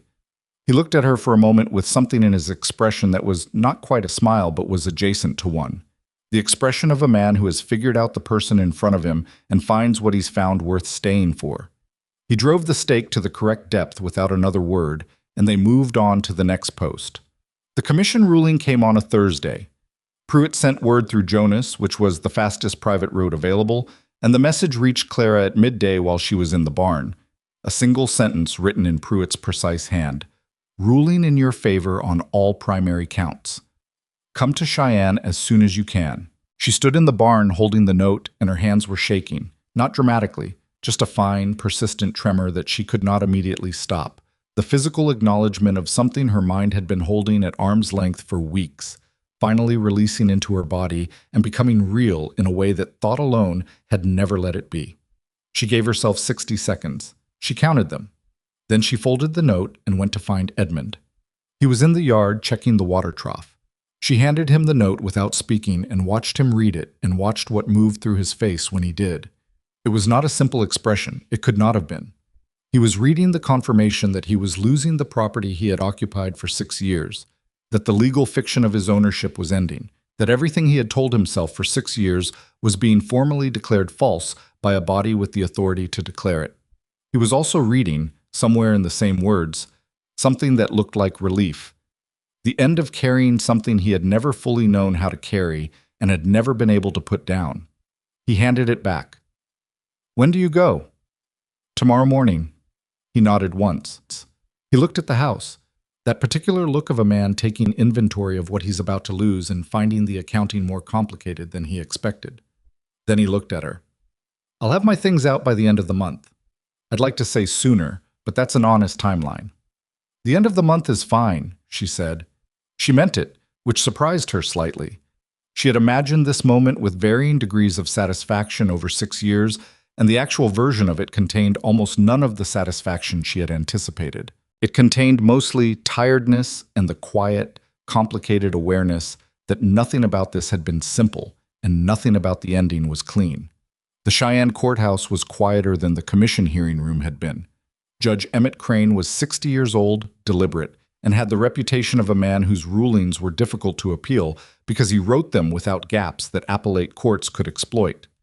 He read the commission's findings into the district court record, which simultaneously formalized the deed challenge ruling. Pruitt had coordinated the two proceedings carefully so that the commission's fraud finding and the district court's deed invalidation landed at the same moment and could not be separately unwound. The Whitlock deed was invalidated. The property reverted to Clara as sole heir of Thomas Whitlock, effective immediately. The First National Territorial Bank Loan Acceleration Notice against Edmund Shaw was voided as a fraudulent financial instrument. Arturo Morrow was formally referred to the territorial prosecutor for criminal investigation on 11 counts of land fraud, conspiracy, and construction of false legal instruments. Calvin Hargrove's cooperation agreement was entered into the record. Edmund Shaw received a formal acknowledgement of cooperation and was released from civil liability in the Whitlock transfer specifically, with the notation that his full supplemental testimony had been incorporated into the criminal referral. Clara sat in the courtroom and heard all of it read into existence and felt something she still did not have a clean single word for. Not triumph. Triumph had always seemed too loud for what she was actually after. Not simple relief, because relief implies the danger is fully past. And she understood enough about how these things worked to know that Morrow's attorneys would appeal and the criminal case would take time and nothing was fully passed yet. What she felt was something quieter and more specifically satisfying than either of those. The feeling of a wrong being named correctly and officially in a room with a permanent record, after years of it existing only in the space between what she knew was true and what anyone with authority had been willing to say out loud. Her father's name was in the ruling. Thomas Whitlock, deceased, original owner of record. It was in the record now. Permanently. Whatever Morrow's attorneys attempted in the months ahead, that fact was in the record. She did not cry in the courtroom. She held it with both hands through the reading and the signing and the brief formal handshakes, and she held it through the walk down the corridor and through the courthouse doors, and then she was standing on the courthouse steps in the cold December air, with Pruitt beside her, and Gideon 2 steps below, and the city of Cheyenne moving around them in its ordinary morning business, and then she stopped holding it. She cried for approximately 90 seconds, which was not elegant and was not quiet, but was complete. Pruitt looked at the middle distance with the deliberate courtesy of a man who understood this was not his moment to involve himself in. Gideon stood exactly where he was, not moving toward her or away, not offering anything, just being there the way he had been there across all the months of this, present without making his presence a performance. Then it was done. She wiped her face with the back of her hand and said, "All right," to no particular audience, and they went to Pruitt's office to sign the documents that made it real on paper. The criminal investigation into R.W. Morrow took 14 months from the referral to the verdict. Clara followed it through Aldrich's articles in the Gazette and through Pruitt's occasional updates, but she was not a central participant in the criminal proceedings the way she had been in the civil case. Her role had been the deed challenge and the Land Commission complaint. The prosecutor's office handled what came after. She had made her contribution, and the machine had taken it from there, which was both a relief and a particular kind of strange. To have built something so carefully for so long, and then to hand it to other people and trust that they would carry it correctly. She had enough to occupy her hands at home. The first spring back on her own land was difficult in the ways she had budgeted for, and a few she hadn't. She had enough operating capital for 2 months, which was not enough, and she had known it was not enough and had planned accordingly. Collier, the hand who came back from her father's time, worked for below-market wages the first season with the agreement that she would make up the difference when the breeding program produced its first returns. He accepted this without complaint and without making her feel the weight of asking for it, which was its own form of generosity. The Grey Roan produced her second exceptional foal in March, 6 weeks after the ruling, on a night when the temperature dropped 15 degrees between dusk and midnight, and Clara sat up in the barn with a lantern until 2 in the morning, making sure everything went correctly. The foal was a colt, dark with 1 white sock, and by the time the sun came up and she could see him properly, she knew he was going to be the best animal on the property. She named him Thomas. She had not planned to name him Thomas. It announced itself when she looked at him in the early morning light, and she did not argue with it. Gideon bought the 2 mares he had promised to buy, at a price that was fair without being generous and without negotiation, because fair prices without performance had been his mode with her from the beginning. He did not make a thing of the purchase. He came on a Thursday, which had remained their day by habit even after Jonas was no longer necessary, inspected the mares with the attention of someone who knew what he was looking at, and paid the agreed price without adjusting his expression to indicate he was doing her any kind of favor. She appreciated that more than she could have easily explained. He had become a regular presence at the ranch in the way of someone who has stopped requiring a reason and has not yet formalized the reason he actually has. He helped with fence work when he was there because fence work needed doing, and he was capable of doing it. He ate supper when she made it because supper was ready, and he was present. He did not try to reorganize anything or suggest improvements or behave in any way that indicated he thought the property was also his to have opinions about. He had understood, without being told, that this particular ground was particular ground, and he walked on it accordingly. The conversation about the future happened in August. On a warm evening after a long day that had included a difficult birth and a broken pump fitting and a disagreement with a feed supplier that she'd had to resolve with more patience than she felt. She and Gideon were sitting on the porch with coffee that was getting cold because neither of them was attending to it, and he said what he had apparently been organizing the language for across several previous evenings. He told her he would like to know whether there was a future in which they made more official what had already become, across a year of shared difficulty, and Thursday messages and fence posts and courthouse steps and cold coffee on porches, something that mattered to him more than most things had. Clara was quiet for a moment, not performing consideration, actually considering. She was 32 years old and had learned not to do things without thinking about them, and she was not going to suspend that habit for a moment that deserved it as much as any she'd faced. "I am not easy to be around," she said finally. "I solve problems without telling anyone I'm doing it. I go quiet when things are hard instead of talking about them. I have been managing alone for so long that I don't always know how to stop managing alone, even when there's someone willing to help." She looked at him. "That's not going to change completely. I can work on it, but I can't promise it changes completely." "I know," he said. "That wasn't a no," she said. "I know that too," he said. She looked at him. He looked back with the directness that had been consistent from the first morning he'd stood at the gate and asked whose decisions went through her and actually listened to the answer. It was not the look of a man who wanted to rescue something or possess something or build a story about himself around someone else's struggle. It was the look of a man who had spent a year in proximity to a specific person and had found that person worth staying near, and who was saying so without dressing it in anything it wasn't. "Ask me again in the spring," she said, "when I've had a full year on the land as my own, when I know what that feels like." He picked up his cold coffee and drank it without comment. "All right," he said. He asked her in April at the east fence line, where the creek post had been correctly reset the previous autumn and had held through winter exactly as she'd said it would if it was done right. The morning was the specific kind of Wyoming spring morning that belongs entirely to itself, cold still, but with a light that seems to come from everywhere and means something new is beginning even if you can't yet see what it is. She said yes. It was not a complicated yes, and she did not complicate it. The Dwyer family received their land restoration order 4 months into the criminal proceedings, the first of the 11 families to have a direct court-ordered return. Their documentation had been the most complete, and Hargrove's testimony about their dispossession was the most specific. May Dwyer wrote to Clara when the order came through, a letter that was not long and did not reach for eloquence and was better for both qualities. It said, "We walked the boundary of our property last night for the first time in 4 years. I don't have the right words for what that was. I think you might understand it anyway." Clara read that letter twice and put it in the field notebook, which had become the place she kept the things that didn't fit in the legal file. Nora Reese came back from Colorado in the fall. She stopped at the Whitlock Ranch on her way through Laramie County, unannounced, the way Clara had come to understand some people move through the world and found she respected it. Nora was a direct woman in her 50s with the particular kind of practicality that comes from having survived something that could have finished you and finding that survival produced something useful. They sat at the kitchen table for 3 hours and talked almost entirely about things that had nothing to do with the case. Breeding programs. Water management in Carbon County soil. How to winterize a barn that predates good construction standards. 2 women who knew land, talking about land, in the kitchen that had once been the site of 6 years of invisible work and was now just a kitchen. Clara thought, at some point in that afternoon, that this was the thing her father had actually built.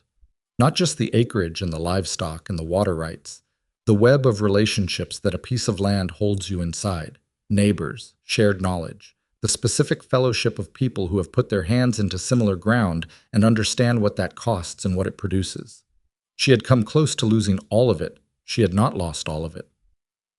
R.W. Morrow was convicted on 7 of 11 counts in the spring of the following year. Conspiracy to commit fraud, construction of false legal instruments, and unlawful manipulation of financial instruments. 7 counts that carried, combined, a sentence of 8 years and a permanent bar from operating any financial institution in Wyoming territory. A separate civil action resulted in partial liquidation of his assets to establish a restitution fund for families whose losses could not be addressed through property restoration alone.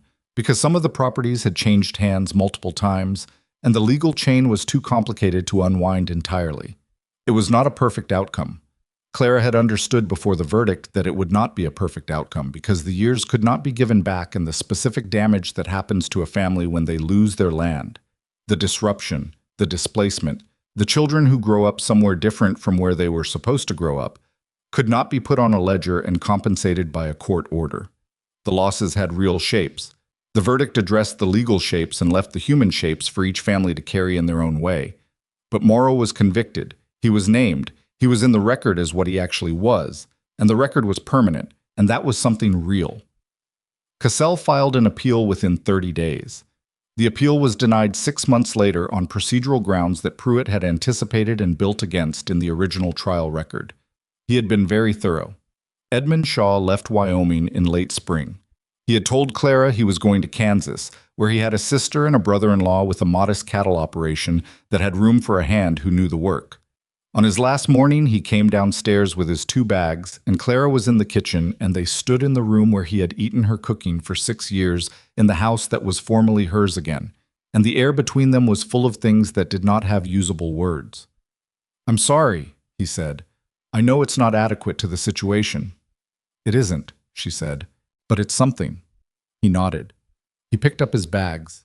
He was almost to the door when he stopped with his hand on the frame and said, without turning around, "Your father had 4 photographs on the study wall. When I moved in, I took them down and put them in the top drawer of the desk, because I didn't want to look at them every day, and I also couldn't throw them away." He paused. "I don't know if you found them." She had not found them. In all the months of retrieving documents and reorganizing the study, she had not thought to open the desk drawer. "Thank you," she said. The gratitude was real, and she did not dress it up. He left. She walked to the study and opened the top drawer of the desk and found 4 photographs wrapped in a piece of flannel cloth. Her father at the property line, younger than any memory she had of him, standing with the particular posture of a man who has just realized something he owns is going to be worth more than he thought. Her mother at the kitchen window, the light on her face. A photograph of the ranch in what had to be its 2nd or 3rd year, small and rough, and nothing yet like what it would become. And one she had never seen, Thomas Whitlock, and a small child, 4 or 5 years old, standing together in the yard in the particular light that still came through this yard every morning. The child was her. She sat at the desk for a long time. She did not manage what was on her face. There was no one to manage it for, and she had been managing things for other people's comfort for long enough that she had learned to recognize when she didn't have to. She put the photographs back on the wall in the study. Her wall now. The study her wall, the house her house, the land her land. She said it to herself plainly because she had not been able to say it plainly for 6 years, and she was not going to be casual about the fact that she could say it now. In the fall, she took on an apprentice, a young woman named Pearl from a ranching family, 2 counties north, who wanted to learn breeding management and could not find anyone to take her seriously enough to teach her. She had been told, by 2 separate people, that women didn't have the patience for the technical side of it. Clara listened to this and hired her immediately, partly because the girl clearly knew horses in the way that comes from years of watching and doing before anyone gave you formal instruction, and partly because she remembered with specific accuracy what it had cost her not to be taken seriously, and she was not going to be one of the people who maintained that particular economy. Pearl was not easy to teach because she had her own strong ideas, which Clara found irritating at first and then found useful. She pushed back on methods she thought were inefficient and was occasionally right about it. She made mistakes and did not make the same mistake twice, which was the most important quality and rarer than it should have been. Standing in the barn one November morning watching Pearl work with Thomas, now a yearling, already showing the dimensions of what he was going to be, Clara allowed herself to think about the 6 years in a way she rarely permitted during the years themselves. 6 years of being invisible, of doing the work that kept everything running and receiving no acknowledgement that the work was being done by a person with a name and a history and a rightful claim on the ground beneath her feet. The law had not seen her. The community had largely not seen her. Edmund had not seen her. Not really, not until near the end when the price of not seeing her had become too high even for him to keep paying. Even Pruitt, who had believed her father, had not thought to look for her until she found him. She had survived it by becoming extraordinarily competent at the invisible things. By converting the humiliation of her situation into a discipline so precise that it ultimately became the instrument of the outcome. She had won, in part, because 6 years of not being seen had made her into someone who saw everything. She did not consider that admirable. She considered it a waste. She thought about how many years could have been saved if one person in authority had looked at her in the first month, not with charity, not with pity, but with the basic professional attention of one capable person appraising another, and asked, "What do you know about this land, and what do you need to protect it?" That was the question she tried to be now for the people who came to her. Pearl in the barn. The families who wrote after Aldrich's series of articles, asking how she had built the case, what documentation they should be keeping, who she had found to be worth trusting. The women who came occasionally, having heard something about a woman who had won something, women were not supposed to be able to win, who wanted to understand how. She did not tell them it had been clean. She did not tell them that truth has a natural audience, or that the right people always show up, or that justice moves on a predictable schedule. She told them what she actually knew from actually doing it. You keep every record, even the ones that don't seem important. You find the one person who will take you seriously, and you treat that person as the beginning rather than the end. You build the case in the dark while doing all the other work that still needs doing, because the other work does not stop needing to be done simply because you're also fighting for your life. You identify what you cannot do alone, and you ask for help without making the asking smaller than it is. And when the door opens, when the room is available, when the hearing is on the calendar, when someone with authority is finally prepared to listen, you go in, whether you feel ready or not, because the door being open and you being ready at the same moment is a coincidence you cannot afford to wait for. You go anyway. She and Gideon were married at the Laramie County Courthouse in April, which was not a large occasion and was not meant to be. Pruitt came down from Cheyenne because he had told Clara at some point during the case that he intended to see this finished in every sense of the word, and he was a man who meant what he said. The Dwyers were there, both of them. Nora Reese made the drive from Colorado because she had said she would, and she was also a woman who meant what she said. Collier stood at the back of the small room in his good shirt, looking uncomfortable in the particular way of a man who considers formal occasions a personal inconvenience, but who would not have missed this one. Pearl stood next to Collier and did not look uncomfortable at all. Aldrich was there. She had said, when Clara told her about it, that she'd been covering this story from the beginning, and she considered it professionally incomplete to miss the ending. Clara had said it wasn't an ending exactly, just a different kind of middle, and Aldrich had said that was true of most things worth covering. Gideon moved into the Whitlock Ranch. He brought what he needed and left what belonged on his own property, and did not treat the merging of the two households as a reorganization of hers. The bedroom furniture stayed where Clara had put it. The photographs stayed on the study wall. The field notebook stayed on the desk. When the land registry sent updated documentation requiring a current owner name, the name on the file read, Whitlock Ranch, C. Whitlock Hale, proprietor. She had kept her father's name on it because she had earned the right to keep it, and because the name meant the history was visible, and the history being visible mattered, not as sentiment, as record. Thomas Whitlock had built this from nothing, and his name on the gate said so, permanently, to anyone who came through it. One evening in late autumn, after a day that had gone reasonably well by the standards of days on a working ranch, which meant several things had gone wrong, but nothing had gone wrong beyond correction, Clara sat at the desk in the study with the field notebook open and wrote the entry she had been composing in pieces for weeks. She wrote about what 6 years invisible had cost. She wrote that it had cost her the years themselves, which could not be recovered, and a particular quality of faith in systems she had never fully rebuilt, and some ease with other people that she was still working at reconstructing. She wrote that she did not think the cost had been necessary, that she believed to her core that a different system, a more honest one, would not have required it. She wrote about what 6 years invisible had also, unexpectedly, produced. Not because suffering produces growth in any automatic or fair way.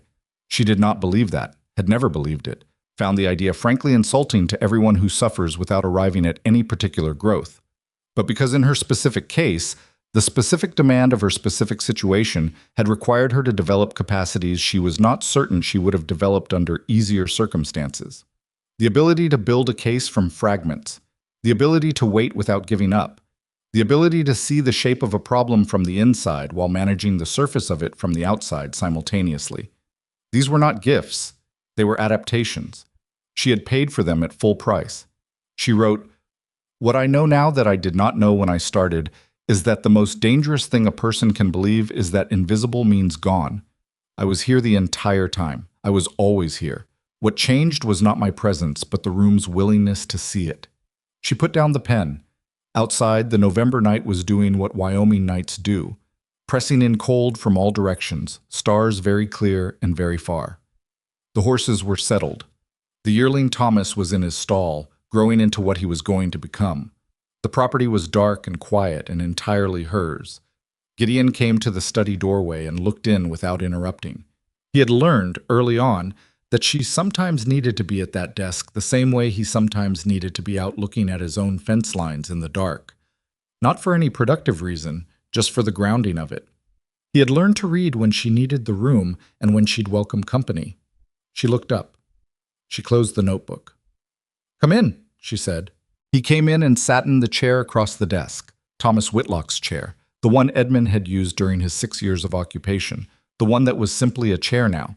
And they sat together in the lamp-lit room with the 4 photographs on the wall, and the horses settled outside in the long Wyoming night surrounding the house that had always been hers, even during the years when no one with authority agreed. She had not won because the system had worked. She had won despite the places where it hadn't, by building something stronger than the system's failure could hold. She had not won because she was exceptional. She was competent, and she was persistent, and she was fortunate enough to find people who were worth finding, and she had been paying attention for 32 years in a way that turned out to matter. That was the whole of it. That was what it had taken. Outside, the wind moved across the open ground the way it had moved across it when her father worked it, and before her father and before anyone she would ever know. The land did not care who owned it on paper. It did not remember injustice or celebrate restoration. It was simply there, as it had always been, waiting to be worked and known and cared for by whoever was willing to do that work. Clara Whitlock was willing. She always had been. That was the beginning and the middle and the rest of it too.